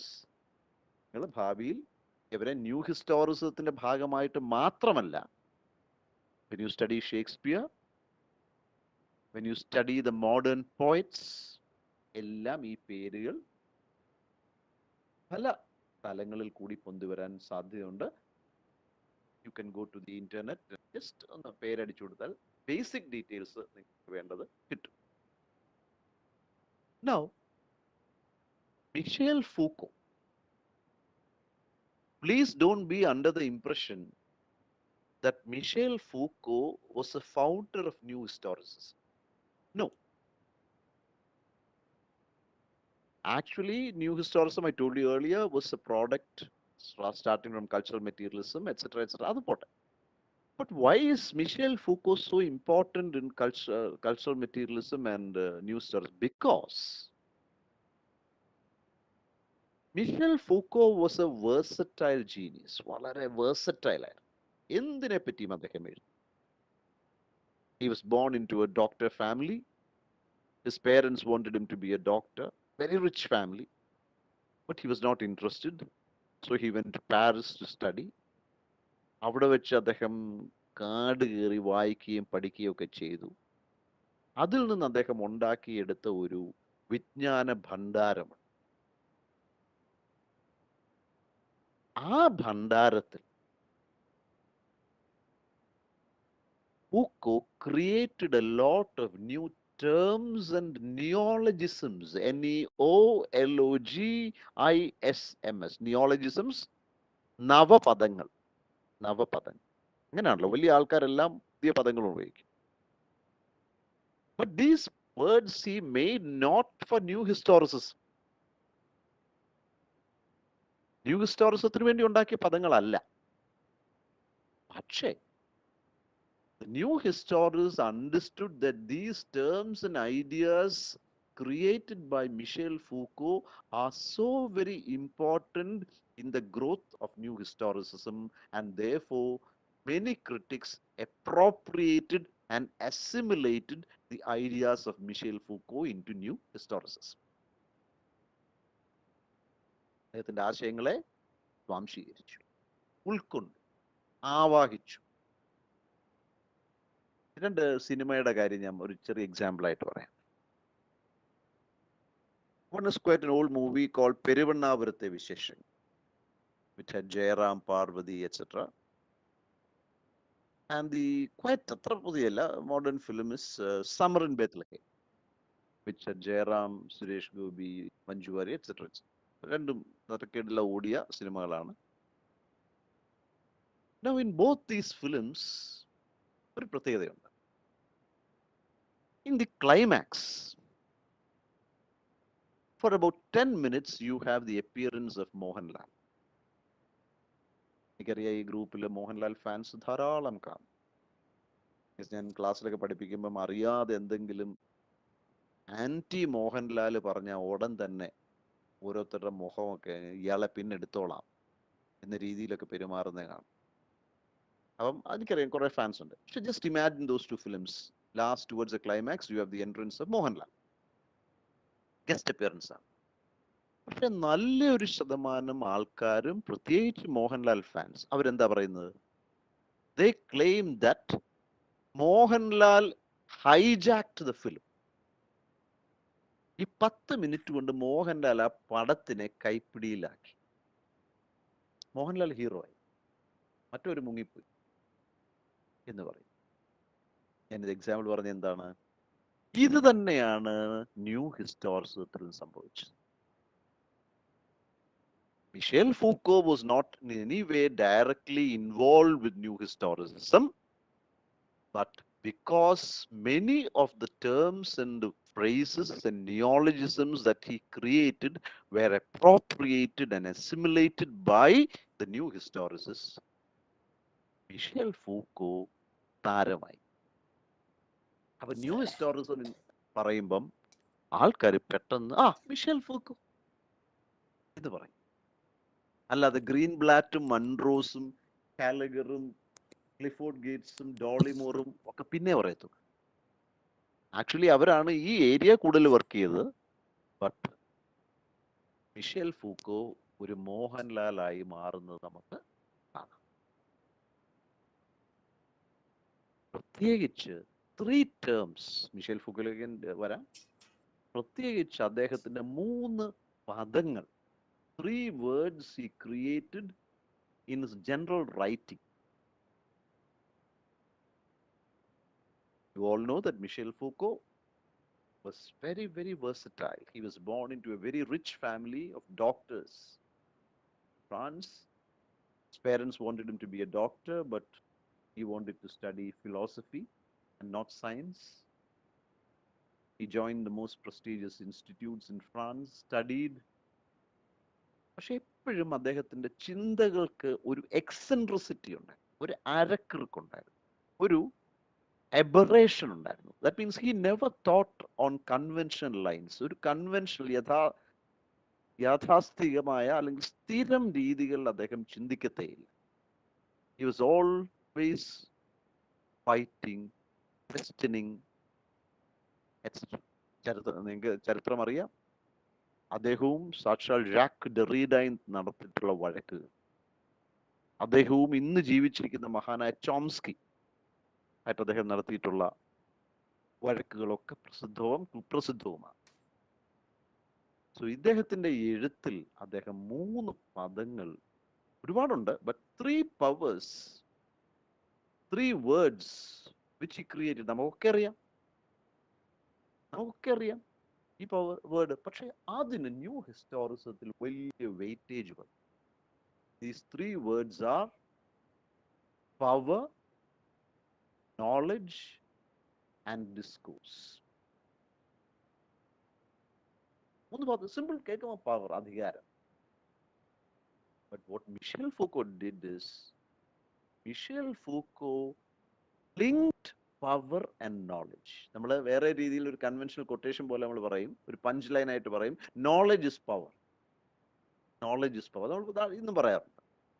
Michel Foucault argued that power operates not through the army and navy and the police and the court, etc., but power operates through knowledge. അധികാര ശ്രേണി നിയന്ത്രിക്കുന്നത് വിജ്ഞാനമാണ്, knowledge. A few days back, I was listening to an old speech by Yusuf Malala, the Nobel Prize winning young girl from Pakistan. She was speaking to the Canadian Parliament, and Trudeau, Prime Minister, had conferred an honorary citizenship of Canada, and she was speaking there. അപ്പം അവരുടെ the most important request she made to Canadian rulers is that please make education up to class 12 compulsory for girls. പെൺകുട്ടികൾക്ക് class 12 വരെയുള്ള വിദ്യാഭ്യാസം compulsory ആക്കണം. അതിനു വേണ്ട എല്ലാ രാജ്യങ്ങളും ചെയ്യണം. എന്നിട്ട് അവർ ഒരുപാട് കണക്ക് കാണിക്കുന്നുണ്ട്. ഈ +2 പാസ്സാവുന്ന ഗേൾസ് ഉള്ള നാടിന്റെ വളർച്ചയുടെ dimension is so great. You slowly rise up the ladder of power through knowledge. Knowledge and power in 2 words. And then, of course, the term discourse. വ്യവഹാരം. ഇത് 3 പദങ്ങളെ Michel started analyzing, discussing these words in new styles, new formats, new dimensions. This certainly influenced historicist theory. And they tried to find out how power manifests itself or operates. അധികാരം എങ്ങനെയാണ് operate ചെയ്യുന്നത് എന്ന് പഠിക്കാൻ തുടങ്ങി. വാദിച്ചത് discourse, നേരത്തെ പറഞ്ഞു വ്യവഹാരം. Book പറഞ്ഞു ഒരു പ്രക്രിയയാണ്, ഇറ്റ്സ് എ പ്രോസസ്. എങ്ങനെ? Of producing and displaying knowledge.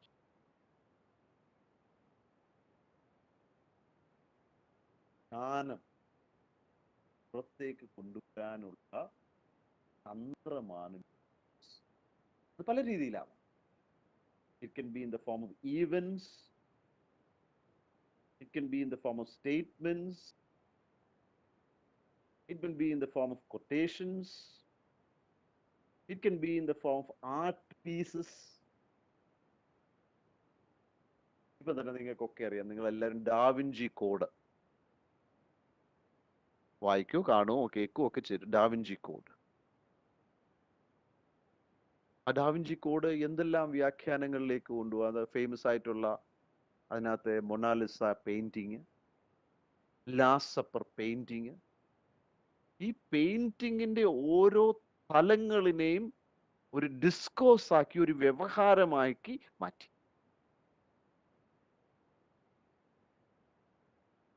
മൊണാലിസയുടെ ചിരി പോലും ഒരു ഡിസ്കോഴ്സായി, ഒരു വ്യവഹാരമാണ്. ലാസ്റ്റ് സപ്പറിനകത്തെ ജൂഡാസിന്റെ കൈ ഇങ്ങനെ ഉയർത്തിപ്പിടിച്ചേക്കുന്നത് ഒരു കത്തിയാണോ കയ്യിൽ എന്ന് ഒരു വ്യാഖ്യാനം വന്നു. പിന്നെ ഈ സൗന്ദര്യത്തിനെ പറ്റി, ഗോൾഡൻ റൂൾ, ഗോൾഡൻ റേഷ്യോയെ പറ്റി അത് ഡിസ്കോഴ്സായി. ചുരുക്കി പറഞ്ഞാൽ discourses can be in various forms. When it is used in different areas like medicine, religion, rule of law, constitution, etc., it is used in the form of language. ഭാഷ വഴിയാണ് ഇതെല്ലാം ഉപയോഗിക്കപ്പെടുന്നത്. നേരത്തെ നമ്മൾ കണ്ടു web of language, web of language, ലാംഗ്വേജിന്റെ പ്രഹേളിക, or labyrinthine web of language. നമുക്ക് തുടക്കവും ഒടുക്കവും ഒന്നും കണ്ടുപിടിക്കാൻ പറ്റാത്ത രീതിയിലുള്ള അവസ്ഥ. അപ്പം ഇതെല്ലാം വളരെ വളരെ ഇമ്പോർട്ടൻറ്റ്.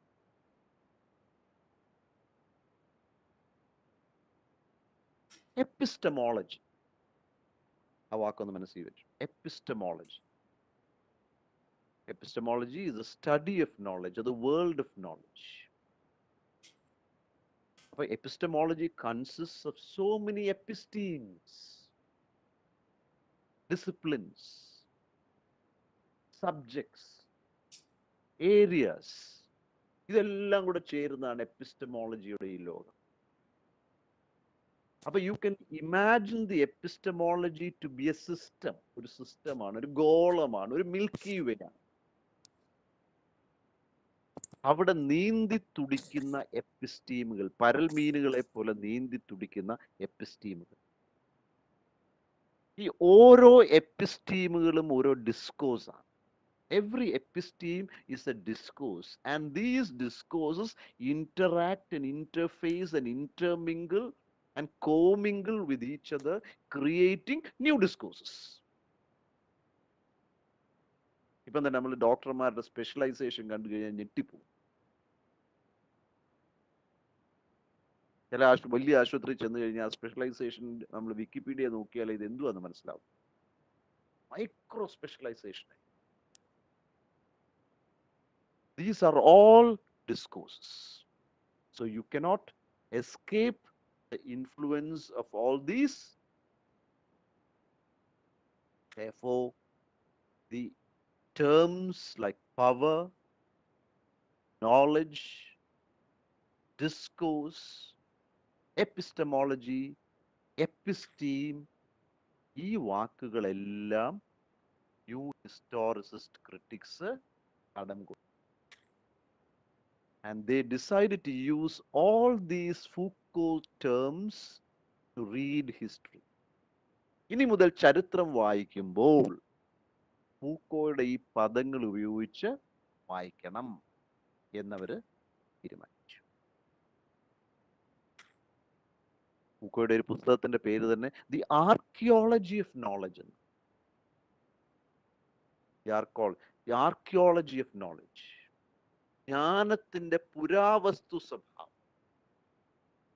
Archaeology of knowledge. അപ്പം ഇച്ചിരി ഒന്ന് മാറി ചിന്തിച്ചു വരാം.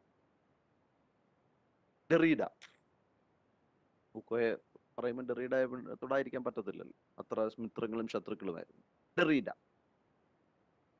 ഡെറീഡ നിങ്ങൾക്ക് പഠിക്കാനുള്ള എസ്സേ എനിക്കൊന്ന് science signify and play in the language of the human science ആയിരുന്നിരിക്കണം. ഓക്കെ, ആയിരിക്കുമെന്ന് ഞാൻ കരുതിക്കൊണ്ട് പറയുക. ഡെറീഡ അതിനകത്ത് പറയുന്നത് എന്താണ്? An event has taken place. An event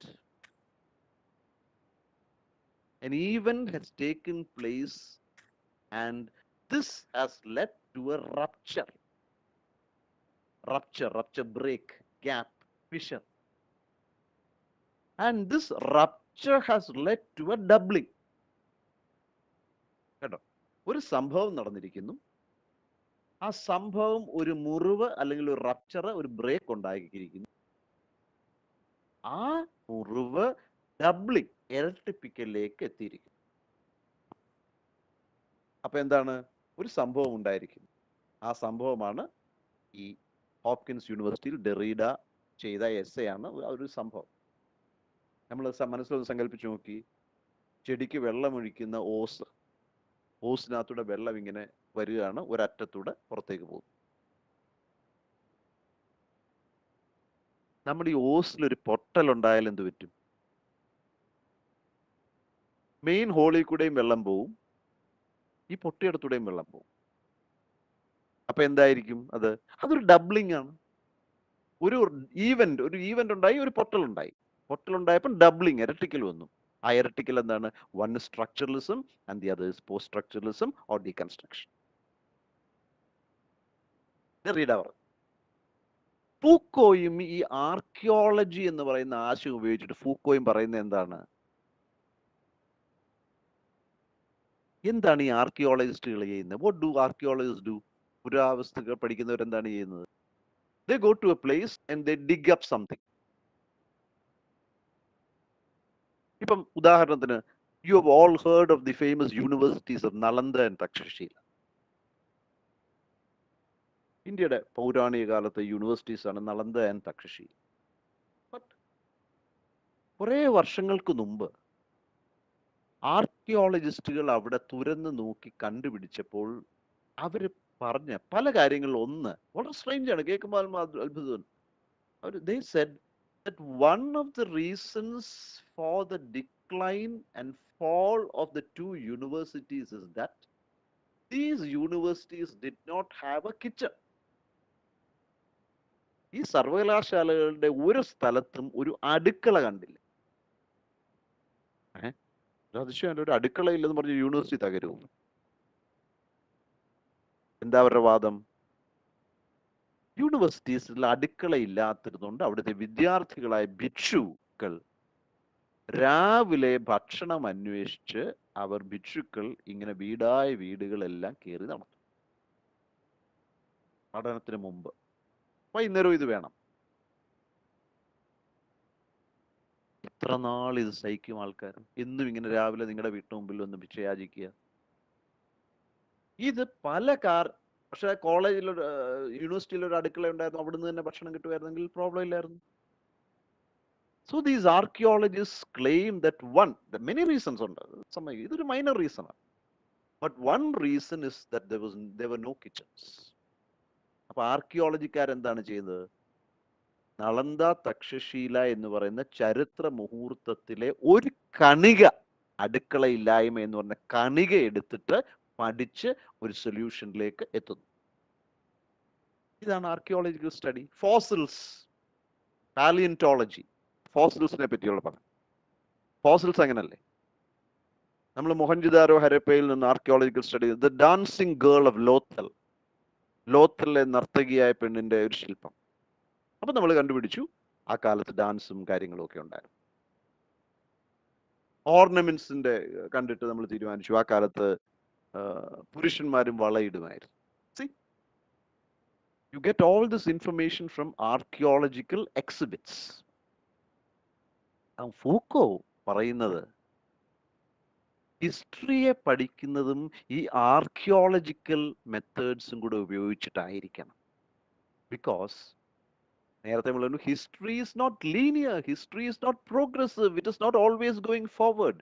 It is filled with ruptures and breaks and gaps and silences and fissures. Continuity ഇല്ല. അപ്പൊ എന്താണ് ചെയ്യേണ്ടത്? നിങ്ങൾക്ക് കിട്ടുന്ന എക്സിബിറ്റ്സ്, ആർക്കിയോളജിക്കൽ എവിഡൻസസ് വെച്ചിട്ട് അതിനെ പഠിക്കണം. അതാണ് അദ്ദേഹത്തിന്റെ പ്രസിദ്ധമായ ഒരു പുസ്തകത്തിന്റെ പേര് തന്നെ എങ്ങനെയാണ്? The archaeology of knowledge. അപ്പം ഈ ideas, power, knowledge, discourse, archaeological method, all these terms which were seen in the works of Michel Foucault were appropriated and assimilated by the new historicists. So in that sense, Michel Foucault is, ഈ എക്സാമ്പിളൊക്കെ എനിക്ക് ഇന്ന് പറയാൻ പറ്റുന്നത് cultural സ്റ്റഡീസിന്റെ വളർച്ച കൊണ്ടാണ്. പണ്ട് ഒരു കോളേജിന്റെ ക്ലാസ്സിൽ മോഹൻലാല്, പ്രേം നസീർ, മെയിൻ സ്ട്രീം സിനിമയുടെ കാര്യങ്ങൾ പറഞ്ഞാൽ നിങ്ങൾ ഒരു നിലവാരമില്ലാത്ത അധ്യാപകനാണെന്ന് ആൾക്കാർ പറയും. അടൂർ ഗോപാലകൃഷ്ണനെ പറ്റി പറയും, ജോൺ അബ്രഹാമിനെ പറ്റി പറയും. But with the coming of cultural studies, with the coming of popular culture studies, ഇതൊക്കെ ക്ലാസ്സിൽ പറയാം. ആൾക്കാരിന്ന് ഗവേഷിക്കുന്ന അത്തരം വിഷയങ്ങളെ പറ്റിയാണ്. സിനിമാ ഗാനങ്ങളെ പറ്റി PhD ചെയ്യുന്നു, പോപ്പുലർ സിനിമയിലെ കോസ്റ്റ്യൂംസിനെ പറ്റി പഠിക്കുന്നു, പോപ്പുലർ മെയിൻ സ്ട്രീം സിനിമയിലെ BGMസിനെ പറ്റി ഗവേഷിക്കുന്നുണ്ട്. പണ്ടൊന്നും യു കനോട്ട് ഇമാജിൻ. അതുകൊണ്ട് ഞാനും പറയുന്നതാണ്, ഈ ന്യൂ ഹിസ്റ്റോറിസത്തിലെ ഒരു മോഹൻലാൽ ആയിരുന്നു മിഷേൽ.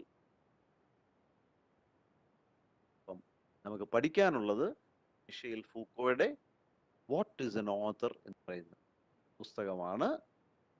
അതുകൊണ്ട് ആ എസ്സേയിലേക്ക് വരുന്നതിന് മുമ്പ് we have to look at Michel Foucault.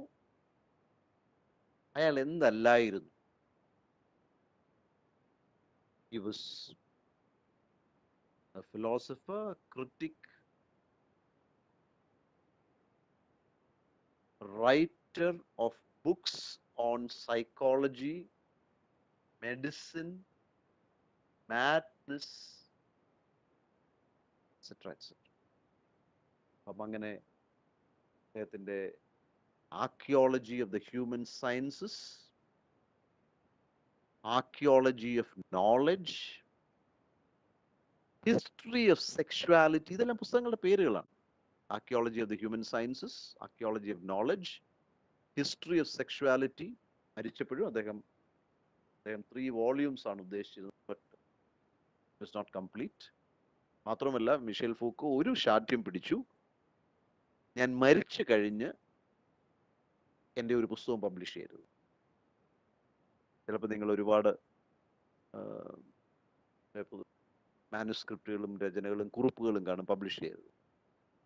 ഇതുവരെ ആരും ചെയ്തിട്ടില്ല, but maybe someday. നിങ്ങൾക്കൊക്കെ അറിയാം the story of Franz Kafka. Kafka, the great European author of Metamorphosis and America and Trial and Castle. അദ്ദേഹം ഒന്നും പബ്ലിഷ് ചെയ്തില്ല അദ്ദേഹം ജീവിച്ചിരുന്ന കാലം. മരിക്കുന്നതിന് തൊട്ട് മുമ്പ് അദ്ദേഹത്തിന്റെ സുഹൃത്തായ മാക്സ് ബ്രോഡിനെ വിളിച്ചിട്ട് പറഞ്ഞു, ഇതെല്ലാം കത്തിച്ചു കളഞ്ഞേക്കണം, ഒന്നും പബ്ലിഷ് ചെയ്യും. മാക്സ് ബ്രോഡ് കത്തിക്കുന്നതിന് മുമ്പ് ഒന്നുകൂടെ നോക്കിയേക്കാമെന്ന് വിചാരിച്ചപ്പോൾ ഞെട്ടിപ്പോയി. The rest is history. Now when you discuss about modern novels, you cannot ignore 2 names, Franz Kafka and Albert Camus, CAMUS. ചരിത്രം. സോ ഇനി ഒരു പക്ഷേ അദ്ദേഹത്തിന്റെ പുസ്തകങ്ങൾ വന്നേക്കാം, ന്യൂ വർക്ക്സ് മേക്കാം. ഇനി ഒരുപാട് കുറിപ്പുകളുണ്ട് അദ്ദേഹത്തിന്റെ ഗവേഷണത്തിന് വേണ്ടി. അദ്ദേഹം പ്ലെന്റി ഓഫ്, ഇപ്പം തന്നെ നിങ്ങൾ പത്രത്തിൽ വായിച്ചില്ലേ കഴിഞ്ഞ ദിവസം, Stephen Hawking, famous scientist, wheel chair scientist നമ്മൾ പറയും, സ്റ്റീഫൻ ഹോക്കിങ്ങിന്റെ എല്ലാ പുസ്തകങ്ങളും ലേഖനങ്ങളും കുറിപ്പുകളും പൊതുജനത്തിന് കാണാവുന്ന രീതിയിൽ കേംബ്രിഡ്ജ് ലൈബ്രറി വെച്ചിരിക്കുന്നതാണ്. സോ പലരുടെയും കുറിപ്പുകൾ വളരെ ഇമ്പോർട്ടൻറ്റ്. നമ്മൾ ഹെഗലൊക്കെ പറയുന്ന തൊട്ട് തീസിസ്, ആന്റിതീസിസ്, സിന്തസിസ്. പല great thinkers they always start with an idea, thesis. But then they feel that it is wrong and they go to the antithesis. And then finally, a great discovery or an invention comes, which is thesis. ഇതൊക്കെ നമുക്ക് കാണാൻ പറ്റുന്ന വലിയ ഭാഗ്യങ്ങളാണ്. So that's it. അദ്ദേഹത്തിന്റെ പുസ്തകങ്ങൾ, history of sexuality, the order of things, അത് famous ആയിട്ടുള്ള പുസ്തകമാണ്. 1975 അദ്ദേഹത്തിന്റെ discipline and punish, discipline and punish, അത് പ്രധാനപ്പെട്ട ഒരു പുസ്തകമാണ്. ഒരു പോയിന്റ് കൂടെ പറഞ്ഞിട്ട് ഇന്നത്തെ നമുക്ക് നിർത്തിയിട്ട് will come back on 4th ആണെന്ന് തോന്നുന്നു. സമയം 2 hours നിർത്തണമെന്നാണല്ലോ. ഇന്നത്തെ നഷ്ടപ്പെട്ടത് അടുത്ത ദിവസം ഞാൻ മേക്കപ്പ് ചെയ്യാൻ ലാൽ സാറിനോട് പറയാം. ഒരു പോയിന്റ് കൂടെ പറഞ്ഞിട്ട് ഞാൻ നിർത്താം. ഒരു 17th century ചിന്തകനുണ്ട്, ജെറമി ബെന്താം, BNTHAM, ബെന്താം. ബെന്താമിന്റെ ഒരു പദമാണ് പെനോപ്റ്റിക്കോൺ. പെനോപ്റ്റിക്കോൺ അന്നത്തെ ഒരു ഡിസൈനാണ്, ഒരു ഡിസൈൻ. അതായത് കെട്ടിടം പണിയുമ്പോൾ you follow this panopticon design. എന്നുവെച്ചാൽ ചില എല്ലാ കെട്ടിടങ്ങളും, വലിയ കെട്ടിടങ്ങൾ പണിയുമ്പം you build it in such a way that it can be monitored from one place. എല്ലാ സ്ഥലങ്ങളും ഒരിടത്തുനിന്ന് മോണിറ്റർ ചെയ്യാം. അപ്പൊ മിഷേൽ ഫൂക്കോ ഈ ആശയം എടുത്തിട്ട് പറയുകയാണ്, this is one way of seeing how power operates. He says, if you look at the modern hospitals, modern jails, modern education institutions, എവിടെ നോക്കിയാലും panopticon design ആണ്.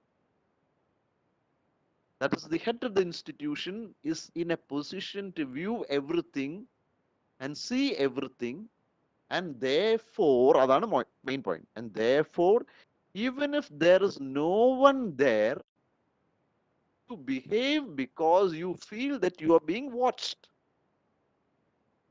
You are under surveillance. ഈ പെനോപ്റ്റിക്കോൺ ഡിസൈനിലുള്ള കെട്ടിടത്തിന്റെ പ്രത്യേകതയാണ്, നിങ്ങൾ എപ്പോഴും സർവെയിലൻസിലാണ്. പക്ഷെ സർവേ ആരും ചെയ്യുന്നില്ലെങ്കിലും നിങ്ങൾ ഡീസന്റ് ആയിട്ട് പെരുമാറും. ഇപ്പൊ നിങ്ങൾ വലിയ കെട്ടിടങ്ങളിലൊക്കെ പോയി കഴിഞ്ഞാൽ you unknowingly behave decently because you feel that you are being looked at by the camera. ചിലപ്പം ക്യാമറ ആരും നോക്കുന്ന പോലും ഉണ്ടാവില്ല, ബട്ട് നോക്കുന്നുണ്ട്. അപ്പം ഈ ഉയരെന്ന് നമ്മളെ നോക്കുന്നു, ഇതൊരു പവർ സ്ട്രക്ചറാണ്. കണ്ടോ എങ്ങനെയാണ് ഫൂക്കോ ആശയങ്ങൾ കൊണ്ട്. So this is A power structure. നമ്മൾ കഴിഞ്ഞ ദിവസം ഗ്രാംഷിയുടെ ഹെജിമണി കണ്ടു. ഹെജിമണി എങ്ങനെയാണ് അധികാരം നമ്മൾ അറിയാതെ നമ്മളെ ഭരിക്കുന്നതെന്ന് പറഞ്ഞു, പവർ വരുന്നത്. അതുപോലെയാണിത്. When you feel that you are always under surveillance, you automatically fall into the trap of power. അധികാരത്തിന്റെ തടവിൽ നിങ്ങൾ വീഴുകയും അതിനെ അനുസരിച്ച് അടിമയെ പോലെ പോവുകയും ചെയ്യും. സോ ദ പെനോപ്റ്റിക്കൻ, ബെന്താം എന്ന് പറയുന്ന ആ പഴയ 17th century ഐഡിയ ആണ് എടുത്തിരിക്കുന്നത്. So that's it. So very famous books Michel Foucault എഴുതിയിട്ടുണ്ട്. Archaeology of human sciences, archaeology of knowledge, history of sexuality, the order of things, discipline and punish, and plenty of books on small subjects അദ്ദേഹം എഴുതിയിട്ടുണ്ട്. അങ്ങനെ ഇരുന്നപ്പോൾ the great French thinker and writer called Roland Barthes, ROLAND BARTHES, Roland Barthes, very famous structuralist thinker, ഘടനാവാദിയാണ്. റൊളാണ്ട് ബാർത്ത് ധാരാളം അറിയാമല്ലോ, ഇഷ്ടം പോലെ pleasure in the text, മിത്തോളജീസ് ഒക്കെ എഴുതിയാൽ. He wrote N essay, The Death of the Author. The Death of the Author. അദ്ദേഹം അതിന് മുമ്പ് കുറെ കാര്യം വരുന്നുണ്ട്. There are 2 types of texts. One is a readerly text and the other is the writerly text. 2 തരം ടെക്സ്റ്റുകളുണ്ട്. One is readerly, എന്നുവെച്ചാൽ വായിച്ച് അപ്പോഴേ മറക്കുക. Other is the writerly. നിങ്ങൾ വായിക്കുന്നു, നിങ്ങളും ഒരു എഴുത്തുകാരനായി മാറുന്നു. കാരണം it inspires you, it provokes you to write. അപ്പം writerly text. എന്നിട്ട് അദ്ദേഹം പറയുന്നു the death of the author and the birth of the reader. അദ്ദേഹം പറഞ്ഞു കാലക്രമേണ കർത്താവ്, ഓഥർ മരിക്കുകയും വായനക്കാരൻ ജനിക്കുകയും ചെയ്യും. That means once you finish writing, the book is not yours anymore. The reader becomes the ruler എന്ന് പറഞ്ഞു. ഈ ആശയം ഇറക്കി കഴിഞ്ഞപ്പോൾ ഈ സമയത്ത് തന്നെ ഒരു ആശയം ഉണ്ടായിരുന്നു. Samuel Beckett, the great French dramatist, അദ്ദേഹത്തിന്റെ ഒരു ചോദ്യമുണ്ട്. Does it matter who is speaking? ആരാണ് സംസാരിക്കുന്നത് പ്രധാനമാണോ എന്നൊരാശയം ബെക്കറ്റിനുമുണ്ടായി. It's immaterial who speaks. The idea is most important. പാർത്ത് പറഞ്ഞു death of the author and birth of the reader. ഈ ഐഡിയാസ് എല്ലാം കൂടെ ചേർന്നപ്പോൾ മിഷേൽ ഫൂക്കോ പ്രകോപിതനായി. അങ്ങനെ ഉണ്ടായ ഒരു എസ്സയാണ് വാട്ട് ഇസ് ആൻ ഓഥർ. എന്താണ് ഓഥർ? ദയവീത് കുഞ്ഞുങ്ങളെ വിചാരിക്കൂ, വാട്ട് ഇസ് ആൻ ഓഥർ എന്ന് ലഘുവായിട്ട് പറഞ്ഞു തരാനല്ല മിഷേൽ ഫൂക്കോ എഴുതുന്നു. പിന്നെയോ, he wants to problematize the issue of the author. Author എന്ന് പറയുന്ന സങ്കല്പനത്തിനെ പ്രശ്നവൽക്കരിക്കുക, ഫിലോസഫിക്കൽ ഡിബേറ്റിലേക്ക് കൊണ്ടെത്തിക്കുക, അതാണ് അദ്ദേഹത്തിന്റെ ഉദ്ദേശം. അല്ലാതെ he is not going to give you any solutions. When you finish discussing the essay, Thirunakkara തന്നെ ആയിരിക്കും വഞ്ചി. You will be more confused. You will be facing more problems. You will have no idea about the author as such. That is what Foucault wants. നമ്മളെ confuse ചെയ്യുക, അങ്ങനെ നമ്മുടെ confusion ഒരു discourse ആക്കി മാറ്റി, ഒരു വ്യവഹാരമാക്കി മാറ്റി നവചിന്തകൾ ഉൽപ്പാദിപ്പിക്കുക. ഇതാണ് അദ്ദേഹത്തിന്റെ ഉദ്ദേശം. So we'll meet again on 4th. Have a nice day. You want to say something? എന്തെങ്കിലും അഭിപ്രായം ഉണ്ടെങ്കിൽ വേഗം ടൈപ്പ് ചെയ്തു. സോറി, നീണ്ട സെഷനായി പോയി.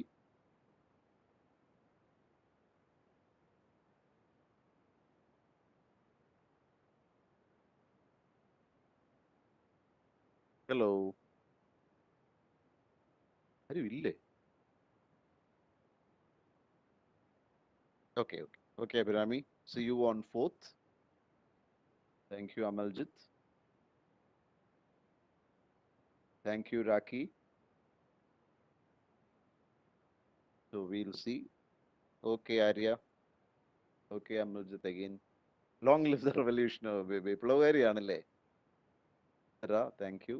അപ്പോൾ നമുക്ക് we'll see on 4th. We'll continue with the essay. നമ്മളിപ്പം ആരാണ്ട് പറഞ്ഞിട്ട് കൃഷിക്കായിട്ട് നിലമൊരുക്കി. അടുത്ത ദിവസം എസ്സേയിലേക്ക് പോവാം. പരമാവധി അത്ര സിമ്പിൾ അല്ല, എന്നാലും we will try to make it simple. പലപ്പോഴും തോന്നിയിട്ടുണ്ട്, ഞാൻ ഈ ഡെറീഡയും ഫൂക്കോയും ലക്കാനും ഒക്കെ പഠിപ്പിക്കുന്നത് കണ്ടിട്ട് അവരെല്ലാം അവരുടെ കുഴിമാടത്തിൽ കിടന്നിട്ട് ഇരിയായിരിക്കും. റെഡി ഫൂൾ, നമ്മൾ സങ്കീർണമാക്കി വെച്ചിരുന്ന സാധനമൊക്കെ ഇയാൾ എന്തോ ഈ കാണിക്കുന്നേ എന്ന് വിചാരിക്കുമെന്ന് തോന്നാറുണ്ട്. ഓക്കെ, നമുക്കെല്ലാം മാർഗമില്ലല്ലോ. Okay, thank you for your patient hearing. See you on the 4th. Bye. Take care.